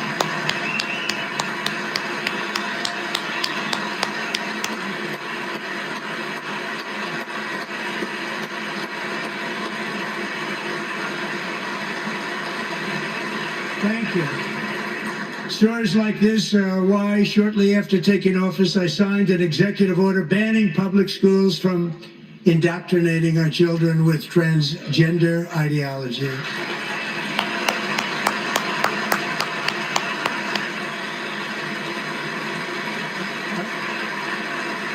I also signed an order to cut off all taxpayer funding to any institution that engages in the sexual mutilation of our youth.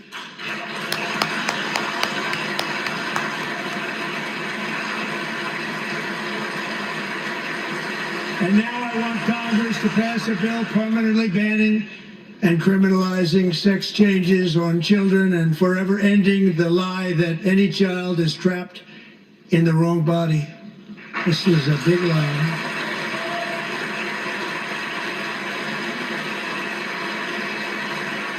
And our message to every child in America is that you are perfect exactly the way God made you. Yes. Thank you, Trump.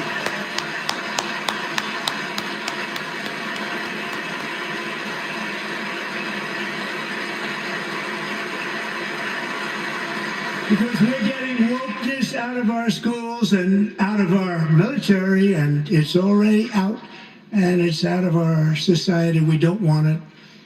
Wokeness is trouble. Wokeness is bad. It's gone. It's gone. And we feel so much better for it, don't we? Don't we feel better? Go woke, go broke. Our service members won't be activists and ideologues. They will be fighters and warriors. They will fight for our country. And Pete, congratulations. Secretary of Defense, congratulations.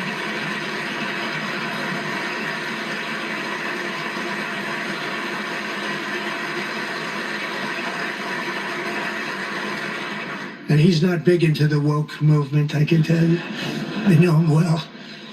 I am pleased to report that in January, the U.S. Army had its single best recruiting month in 15 years, and that all armed services are having among the best recruiting results ever in the history of our services. What a difference.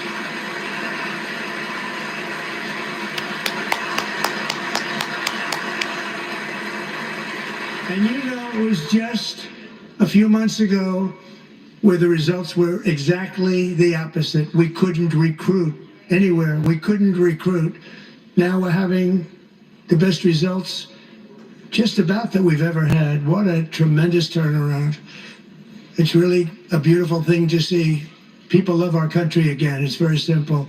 They love our country and they love being in our military again. So it's a great thing, and thank you very much. Great job.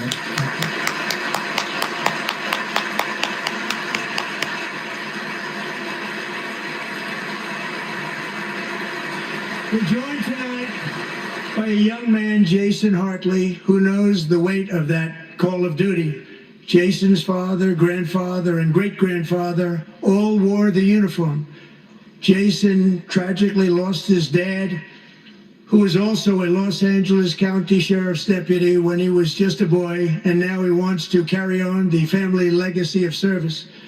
Jason is a senior in high school, a six-letter varsity athlete, a really good athlete, they say, a brilliant student with a 4.46, that's good, GPA. And his greatest dream is to attend the U.S. Military Academy at West Point.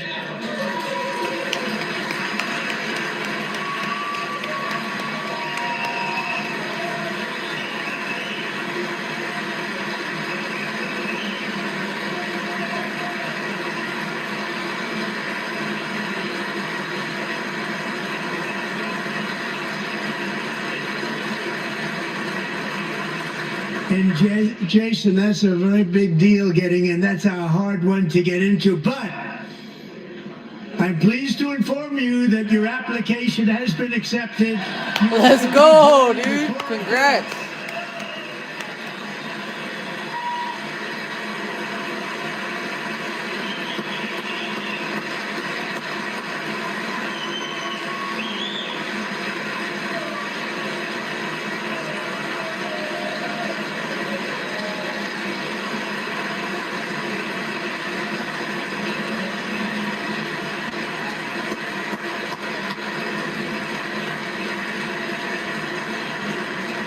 Thank you. Jason, you're going to be on the long gray line, Jason. As Commander-in-Chief, my focus is on building the most powerful military of the future. As a first step, I'm asking Congress to fund a state-of-the-art Golden Dome missile defense shield to protect our homeland, all made in the USA.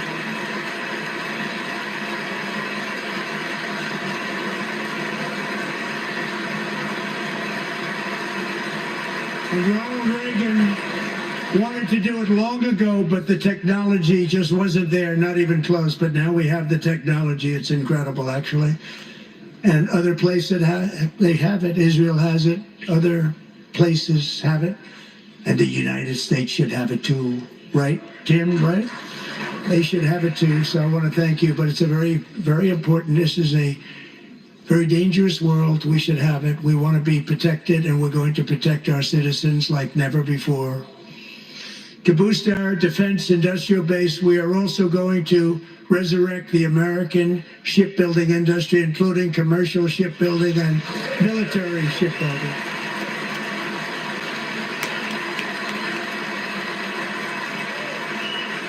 And for that purpose, I'm announcing tonight that we will create a new Office of Shipbuilding in the White House and offer special tax incentives to bring this industry home to America where it belongs. We used to make so many ships.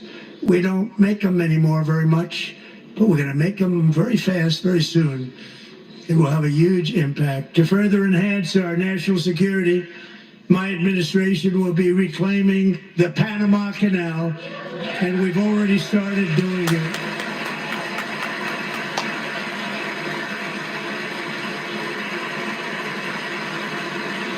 Just today, a large American company announced they are buying both ports around the Panama Canal and lots of other things having to do with the Panama Canal and a couple of other canals.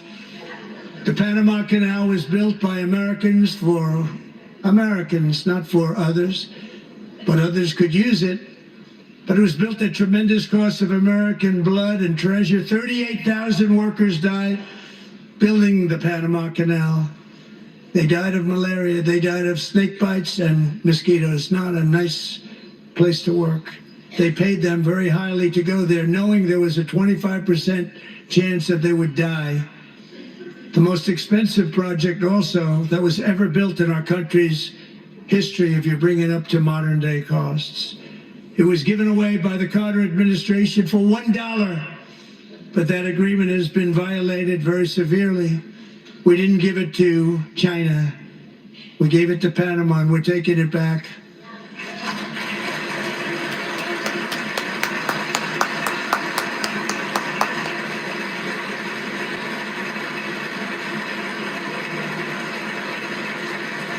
And we have Marco Rubio in charge. Good luck, Marco. Now, we know who to blame if anything goes wrong. Marco's been amazing, and he's going to do a great job. Think of it, he got 100 votes. You know, he was approved with actually 99, but the 100th was this gentleman, and I feel very certain. So let's assume he got 100 votes, and I'm either very, very happy about that, or I'm very concerned about it. But he's already proven. I mean, he's a great gentleman. He's respected by everybody, and we appreciate you voting for Marco. He's going to do a fantastic job. Thank you. Thank you. He's doing a great job. Great job. And I also have a message tonight for the incredible people of Greenland. We strongly support your right to determine your own future. And if you choose, we welcome you into the United States of America. We need Greenland for national security and even international security, and we're working with everybody involved to try and get it. But we need it really for international world security, and I think we're going to get it. One way or the other, we're going to get it.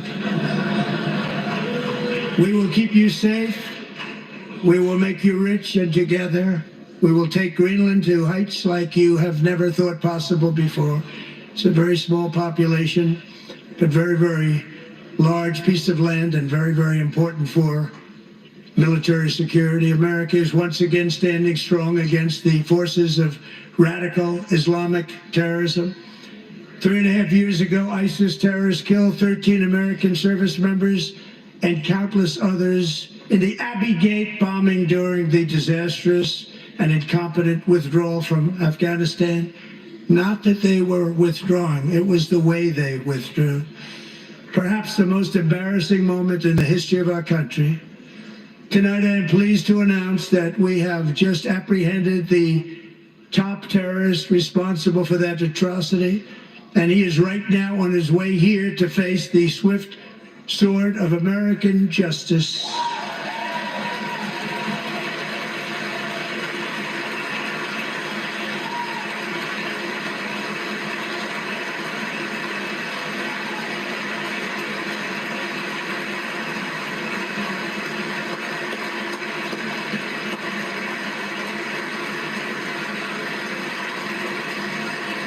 And I want to thank especially the government of Pakistan for helping arrest this monster. This was a very momentous day for those 13 families who I actually got to know very well, most of them, whose children were murdered, and the many people that were so badly, over 42 people, so badly injured on that fateful day in Afghanistan. What a horrible day. Such incompetence was shown. That when Putin saw what happened, I guess he said, wow, maybe this is my chance. That's how bad it was. Should have never happened. Grossly incompetent people. I spoke to many of the parents and loved ones, and they're all in our hearts tonight. Just spoke to them on the phone. We had a big call. Every one of them called, and everybody was on the line, and They did nothing but cry with happiness. They were very happy as you can be under those circumstances. Their child, brother, sister, son, daughter was killed for no reason whatsoever. In the Middle East, we're bringing back our hostages from Gaza. In my first term, we achieved one of the most groundbreaking peace agreements in generations, the Abraham Accords.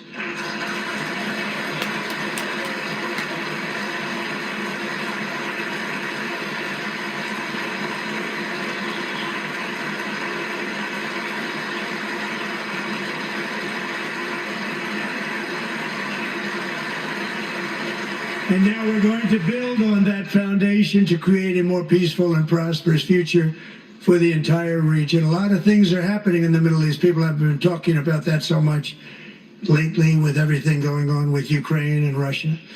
But a lot of things are happening in the Middle East. It's a rough neighborhood, actually.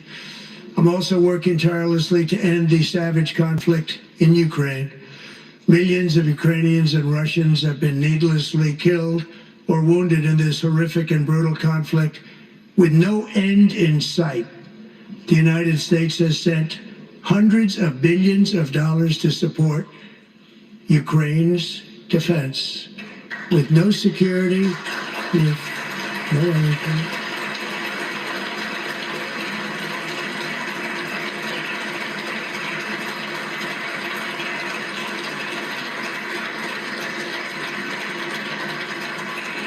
Do you want to keep it going for another 5 years?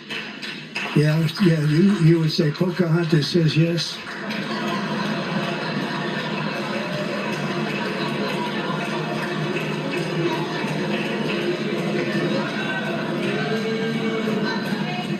$2,000 people are being killed every single week. More than that. They're Russian young people. They're Ukrainian young people. They're not Americans. But I want it to stop. Meanwhile, Europe has sadly spent more money buying Russian oil and gas than they have spent on defending Ukraine, by far. Think of that. They've spent more buying Russian oil and gas than they have defending. And we've spent perhaps $350 billion, like taking candy from a baby. That's what happened. And they've spent $100 billion. What a difference that is. And we have an ocean separating us, and they don't. But we're getting along very well with them, and lots of good things are happening. Biden has authorized more money in this fight than Europe has spent by billions and billions of dollars. It's hard to believe that they wouldn't have stopped it and said at some point, come on, let's equalize. You got to be equal to us. But that didn't happen. Earlier today, I received an important letter from President Zelensky of Ukraine.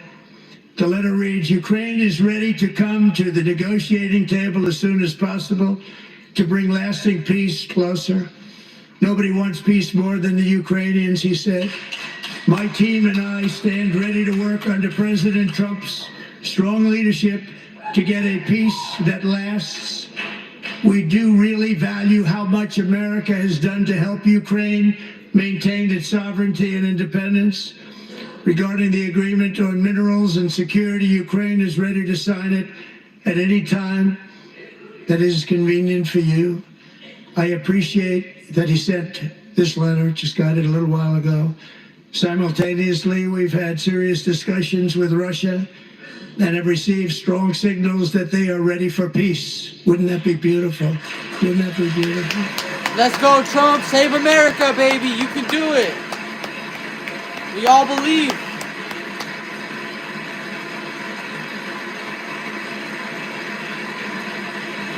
Wouldn't that be beautiful?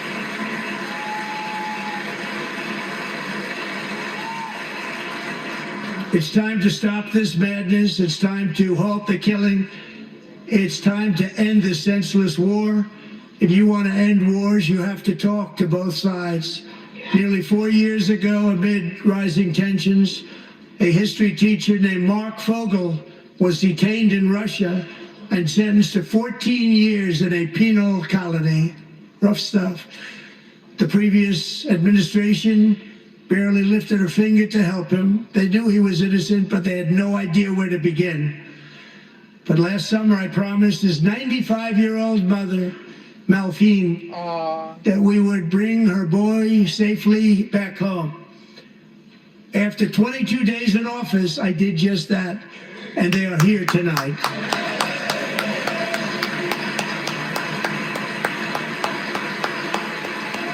Great job, Trump.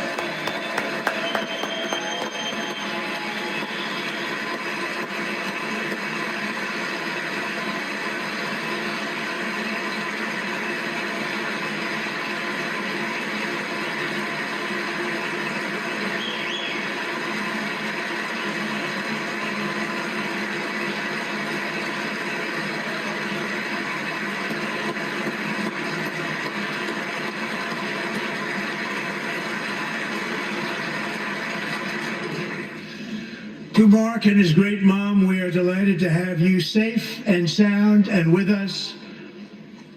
As fate would have it, Mark Fogel was born in a small rural town in Butler, Pennsylvania. Have you heard of it?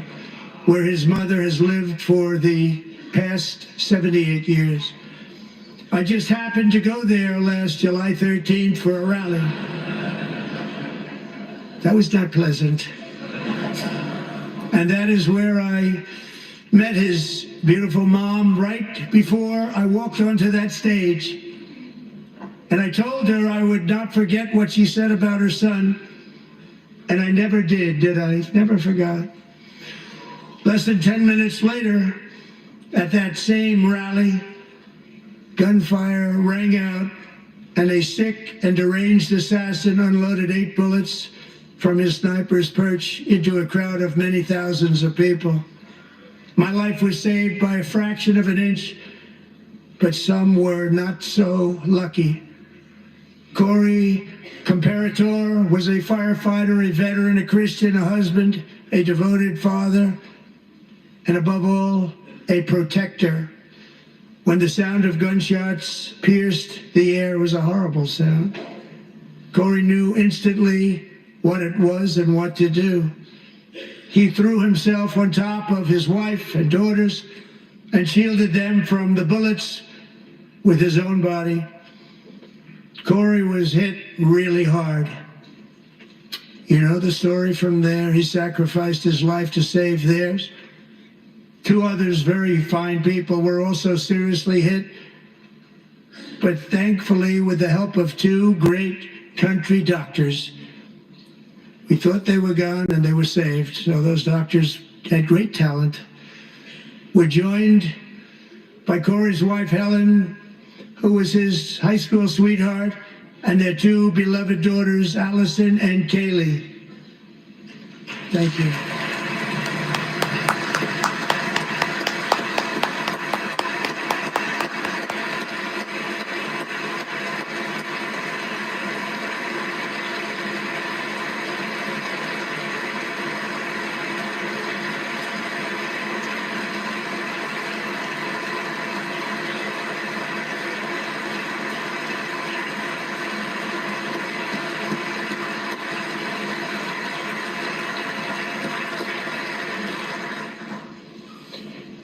To Helen, Allison, and Kaylee, Corey is looking down on his 3 beautiful ladies right now, and he is cheering you on. He loves you.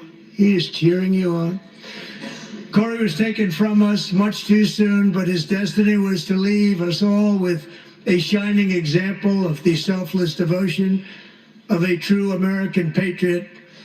It was love like Corey's that built our country, and it's love like Corey's that is going to make our country more majestic than ever before. I believe that my life was saved that day in Butler for a very good reason. I was saved by God to make America great again. I believe that. You're a hero, Mr. Trump.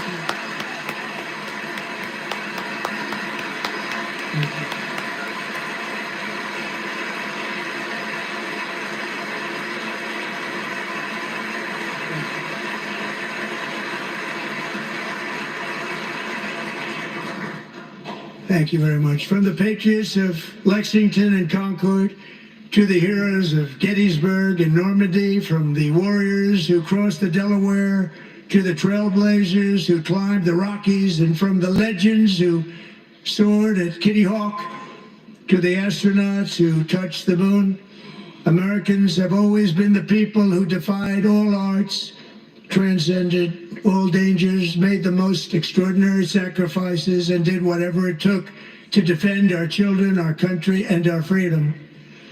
And as we have seen in this chamber tonight, that same strength, faith, love, and spirit is still alive and thriving in the hearts of the American people. Despite the best efforts of those who would try to censor us, silence us, break us, destroy us, Americans are today a proud, free, sovereign, and independent nation that will always be free, and we will fight for it till death. We will never let anything happen to our beloved country, because we are a country of doers, dreamers, fighters, and survivors.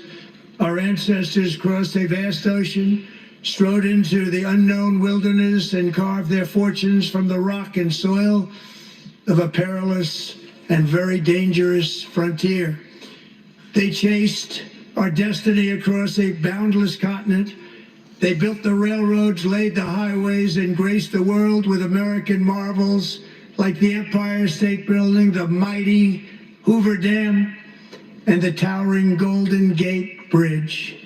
They lit the world with electricity, broke free of the force of gravity, fired up the engines of American industry, vanquished the communists, fascists, and Marxists all over the world, and gave us countless modern wonders sculptured out of iron, glass, and steel.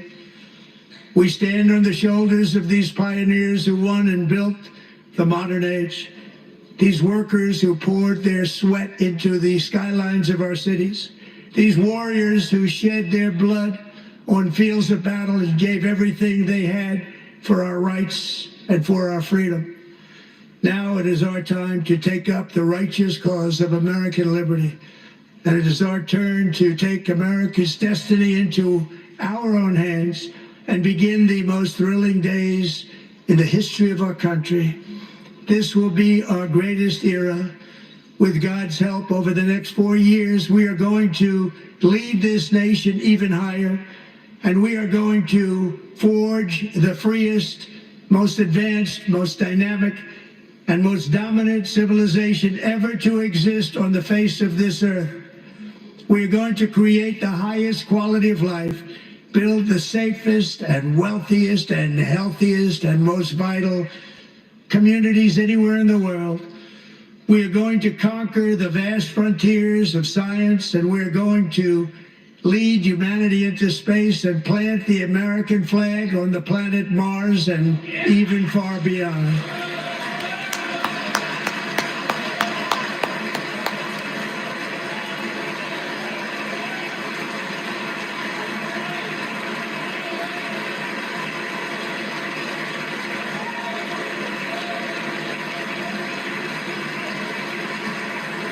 And through it all, we are going to rediscover the unstoppable power of the American spirit. And we are going to renew unlimited promise of the American dream. Every single day we will stand up and we will fight, fight, fight for the country our citizens believe in and for the country our people deserve.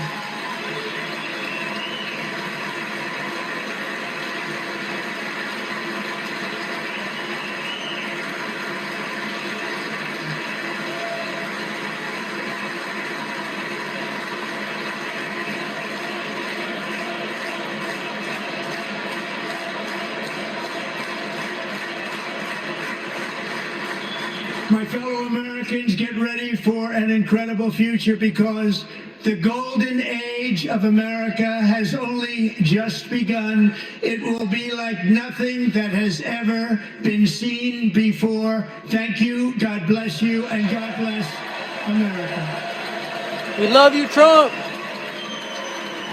And President Trump concluding what we believe is the longest speech of this type made to the Congress. speech that took many, many arcs. There were, in fact, some surprises in there, some poignant moments, also some moments I think many would agree probably weren't helpful, including those protests we saw early by some Democratic members and at least one being escorted out at the request of the Speaker. And the president talking about his agenda, talked about the tariffs that, of course, have just gone into effect this week, and it's certainly doubled down on that strategy and said indicated there would be more to come. Talked about foreign policy, and it appeared that he is ready to move forward with Ukraine, but talked a lot about Ukraine and Russia and getting a peace deal, something that is very much at the top of mind. And then a lot of the cultural issues, a lot of time spent on some of the more controversial federal programs that he says his Department of Government Efficiency is cutting. So a wide-ranging and, as mentioned, the longest speech ever in the State of the Union or a joint address. So he now holds the top spot there. Just go to Kristen Welker for your thoughts. Savannah, I was struck by the fact that after that rocky start when Congressman Al Green was removed for jeering at him, this really became a speech about cultural issues, a culture war speech, if you will. And he spent about 20 minutes on it. It took him 20 minutes to talk about the top issue for voters, which is, by the way, the economy. He also talked about immigration, the environment, government censorship, all of those things. A couple of headlines. You talked about tariffs. That's obviously a huge issue because there's a lot of concern among some Republicans that the tariffs that he's imposed against Mexico and Canada and China could drive up prices. He acknowledged, quote, there will be a little disturbance and it will require a little adjustment. That is significant. That's the furthest that he's ever leaned into that. On foreign policy, he announced that the top terrorist responsible for the Abbey Gate bombing is being flown to the U.S., is going to face justice. And notably on Ukraine, I thought that was one of the biggest headlines of the night after that explosive Oval Office meeting. The president seeming to indicate some progress has been made. President Zelensky sending him a note indicating he wants to make peace. He wants to move forward on that minerals deal, which is seen as the first step, and saying that he'd had some significant conversations with the Russians as well. He said it would be beautiful to get a deal. So I think those are some of the significant headlines.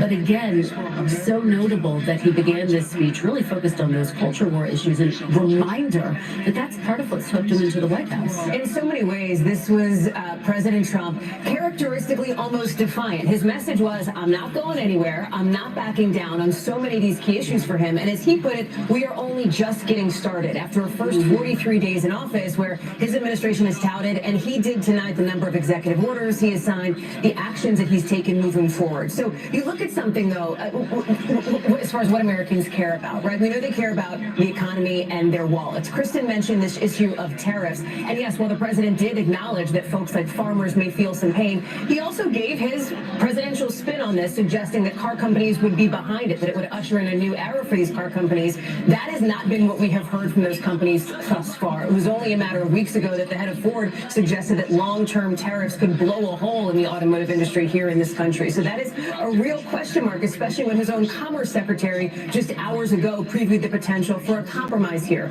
On these culture war issues that you heard the president lean into, it's interesting to me, he brought up some of these transgender issues that he has talked about so often, even before he got to some of the economic issues that are perhaps more visceral for many Americans. You wonder, well, why is that? Look at some of the polling here. Look at some of the numbers. In poll after poll, the majority of adults approve of what the president has done in his policies regarding, for example, diversity, equity, and inclusion, DEI, and banning transgender athletes from participating in women's sports, for example. So that, he sees that as a political winner for him. You heard him lean into that early on in his speech here. It was also interesting when we talk about the economy. What do we talk about a lot? Egg prices, eggflation, right? I mean, this is something that any American, you go to the grocery store, you look at the shelves, you're talking about. He did make a glancing reference to that, in part pinning the blame for that on his predecessor, President Biden. We know that it is the avian flu that has spiked egg prices after 166 million egg-laying chickens had to be killed because of it. His administration, he rolled out a plan for this. They do have a plan to, for example, invest more heavily in vaccines for this, to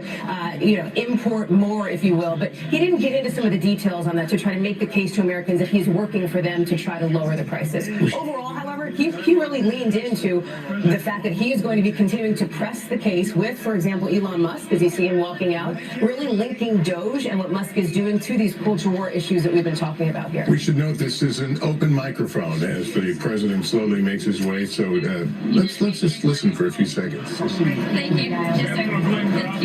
Thank you. Love you, Mr. President. Yes. Thank you, everybody. Look at this beautiful. New Congressman from Eastern Washington. We've never met. Oh, that's good. I was one of Mike Leach's best friends. He thinks very highly of Mike you. was, oh, he is Tremendous. He is a great guy. Peter Alexander, let me turn to you. And what did you pick up on in this speech? A couple things that I heard from someone close to the president who said to me in their terms, this was one of the most unabashedly partisan speeches ever given from the House podium there. They said this is a confident Donald Trump on steroids that you saw tonight. The argument from within the White House is that even independents watching this evening are going to say, among other things, hey, the guy promised stuff and he's getting it done quickly. I think fundamentally the question at the end of the day for a lot of Americans is going to be what's in this for me, and that goes to the topic of the little disturbance, as he describes it, as it relates to inflation and beyond. Very little acknowledgement of the situation where so many federal workers have been fired so far. Think about this. The president said on multiple occasions tonight that he is going to balance the budget. Let's say you fire every federal worker in the country. You save 8% of the annual budget. To get you're going to have to get a lot done on Medicare, Medicaid, Social Security issues. He says he's not going to go anywhere near to. So he has some real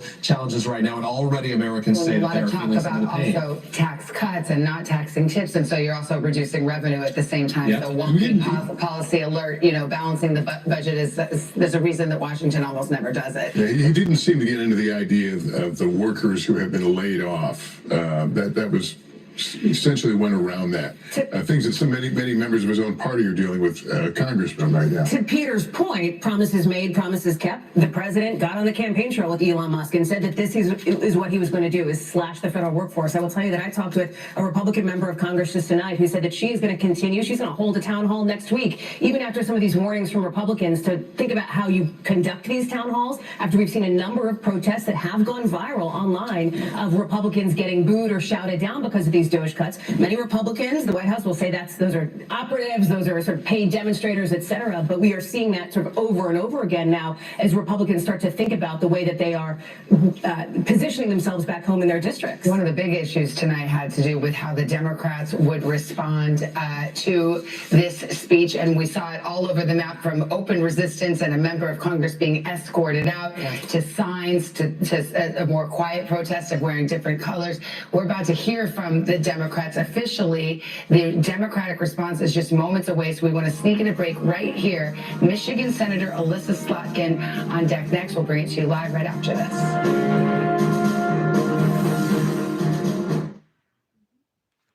7 million U.S. businesses rely on TikTok to compete. Within a week of posting, I had over $25,000 in sales. I don't have $1 million to put towards marketing and branding. TikTok was the way, and it saved my company. We had a video do really good this week. Sales were up 29%. About 80% of my business right now is from TikTok. Small businesses thrive on TikTok. TikTok brings in so much foot traffic. I need TikTok to keep growing. There's so much more work to do. Grandpa and I used to work on this together, and when I'm gone, got what you have. Doesn't count. What you need is a will, something you can sign and make official. Start your will at trustandwill.com and make it count.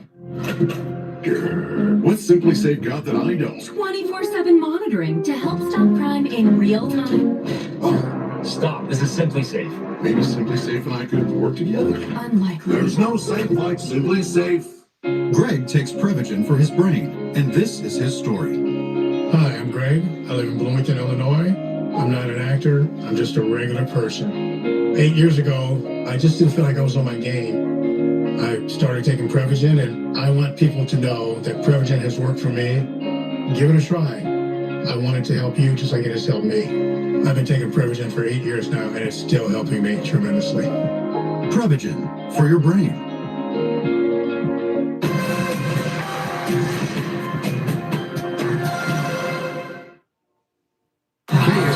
Welcomes country music superstar Blake Shelton back to Salinas.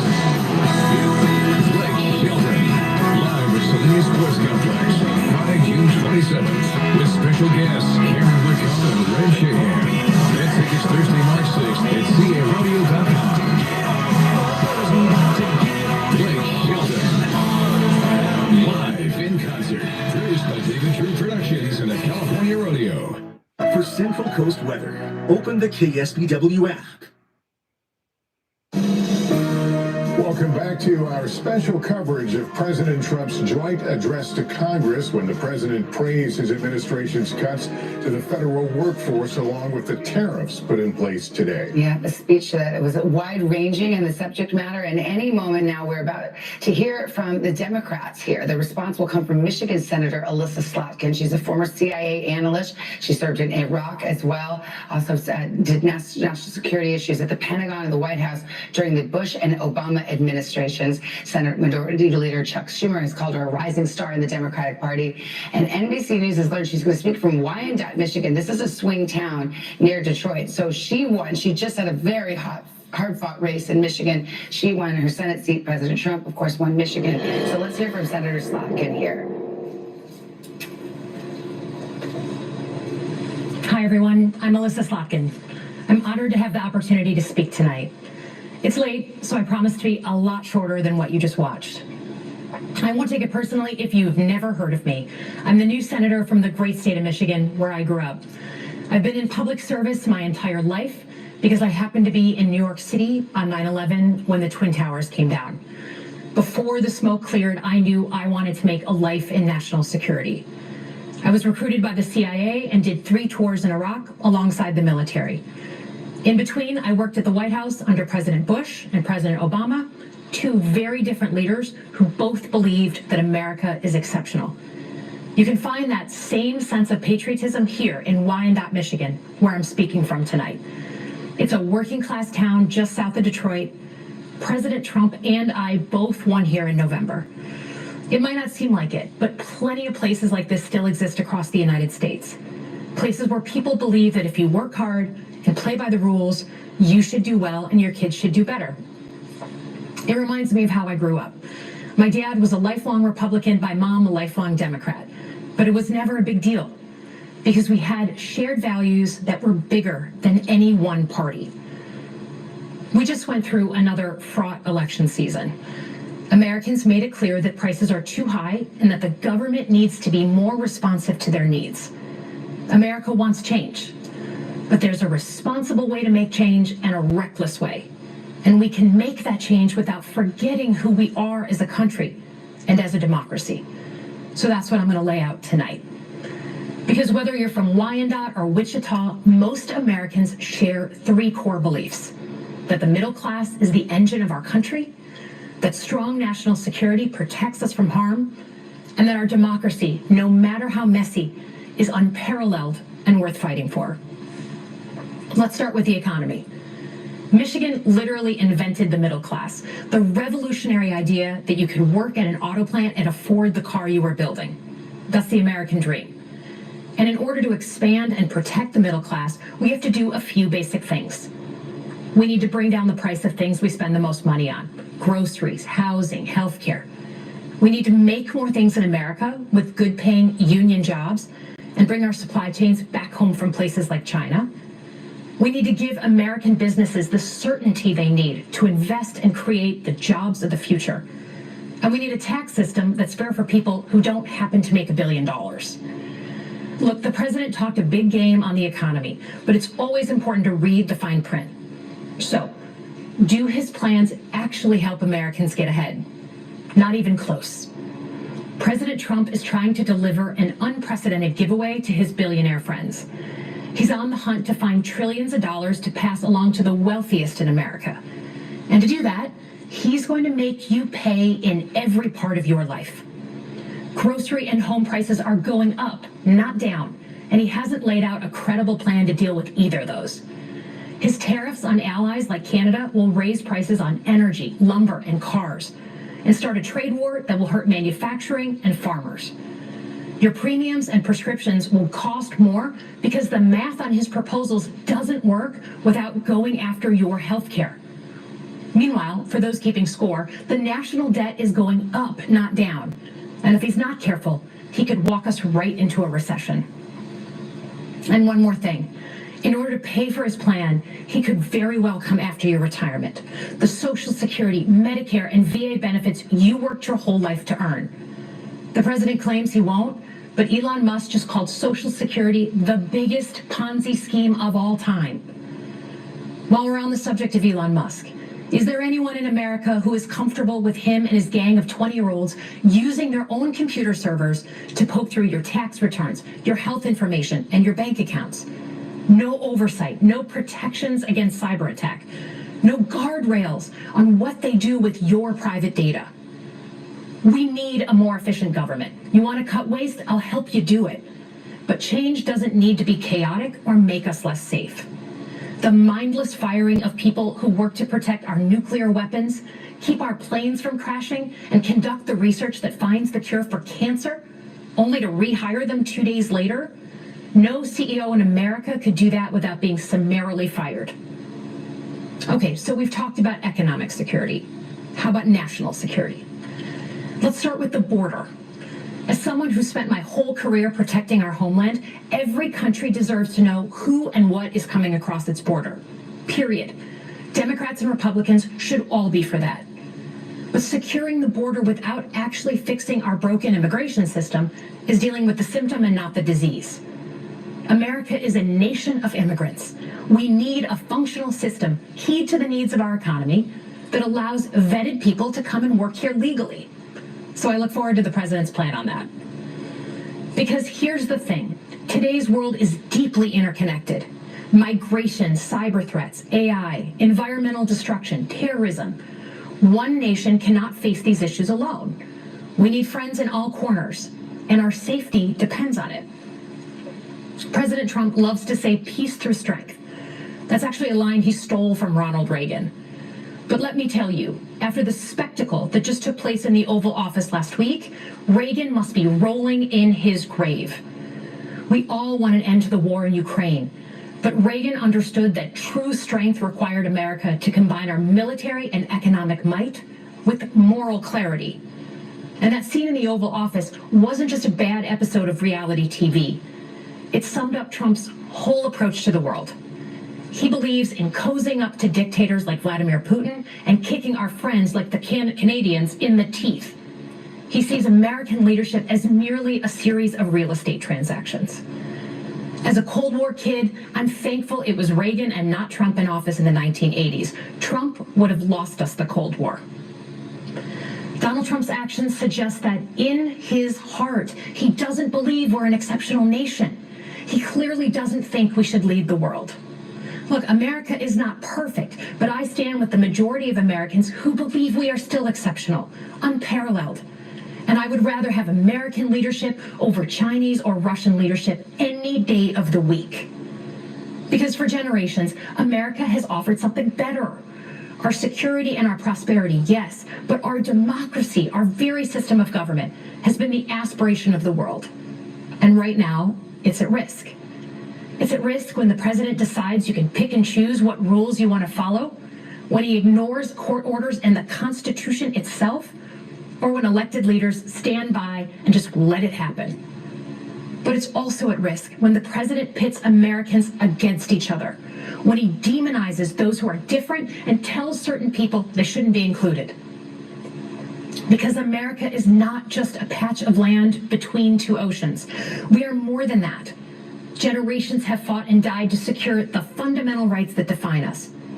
Those rights and the fight for them make us who we are. We're a nation of strivers, risk takers, innovators, and we are never satisfied. That is America's superpower. And look, I've lived and worked in many countries. I've seen democracies flicker out. I've seen what life is like when a government is rigged. You can't open a business without paying off a corrupt official. You can't criticize the guys in charge without getting a knock at the door in the middle of the night. So as much as we need to make our government more responsive to our lives today, don't for one moment fool yourself that democracy isn't precious and worth saving. But how do we actually do that? I know a lot of you have been asking that question. First, don't tune out. It's easy to be exhausted, but America needs you now more than ever. If previous generations had not fought for this democracy, where would we be today? Second, hold your elected officials, including me, accountable. Watch how they're voting. Go to town halls and demand they take action. That's as American as apple pie. Third, organize. Pick just one issue you're passionate about and engage. And doom scrolling doesn't count. Join a group that cares about your issue and act. And if you can't find one, start one. Some of the most important movements in our history have come from the bottom up. In closing, we all know that our country is going through something right now. We're not sure what the next day is going to hold, let alone the next decade. But this isn't the first time we've experienced significant and tumultuous change as a country. I'm a student of history, and we've gone through periods of political instability before. And ultimately, we've chosen to keep changing this country for the better. But every single time, we've only gotten through those moments because of two things: engaged citizens and principled leaders. Engaged citizens who do a little bit more than they're used to doing to fight for the things that they care about, and principled leaders who are ready to receive the ball and do something about it. So thank you tonight for caring about your country. Just by watching, you qualify as engaged citizens. And I promise that I and my fellow Democrats will do everything in our power to be the principled leaders that you deserve. Good night, everyone.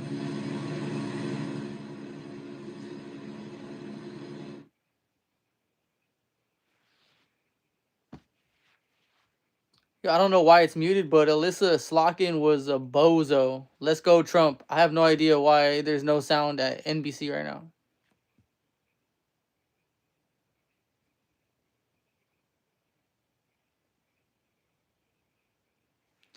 Yo, NBC, you might want to turn your mics on.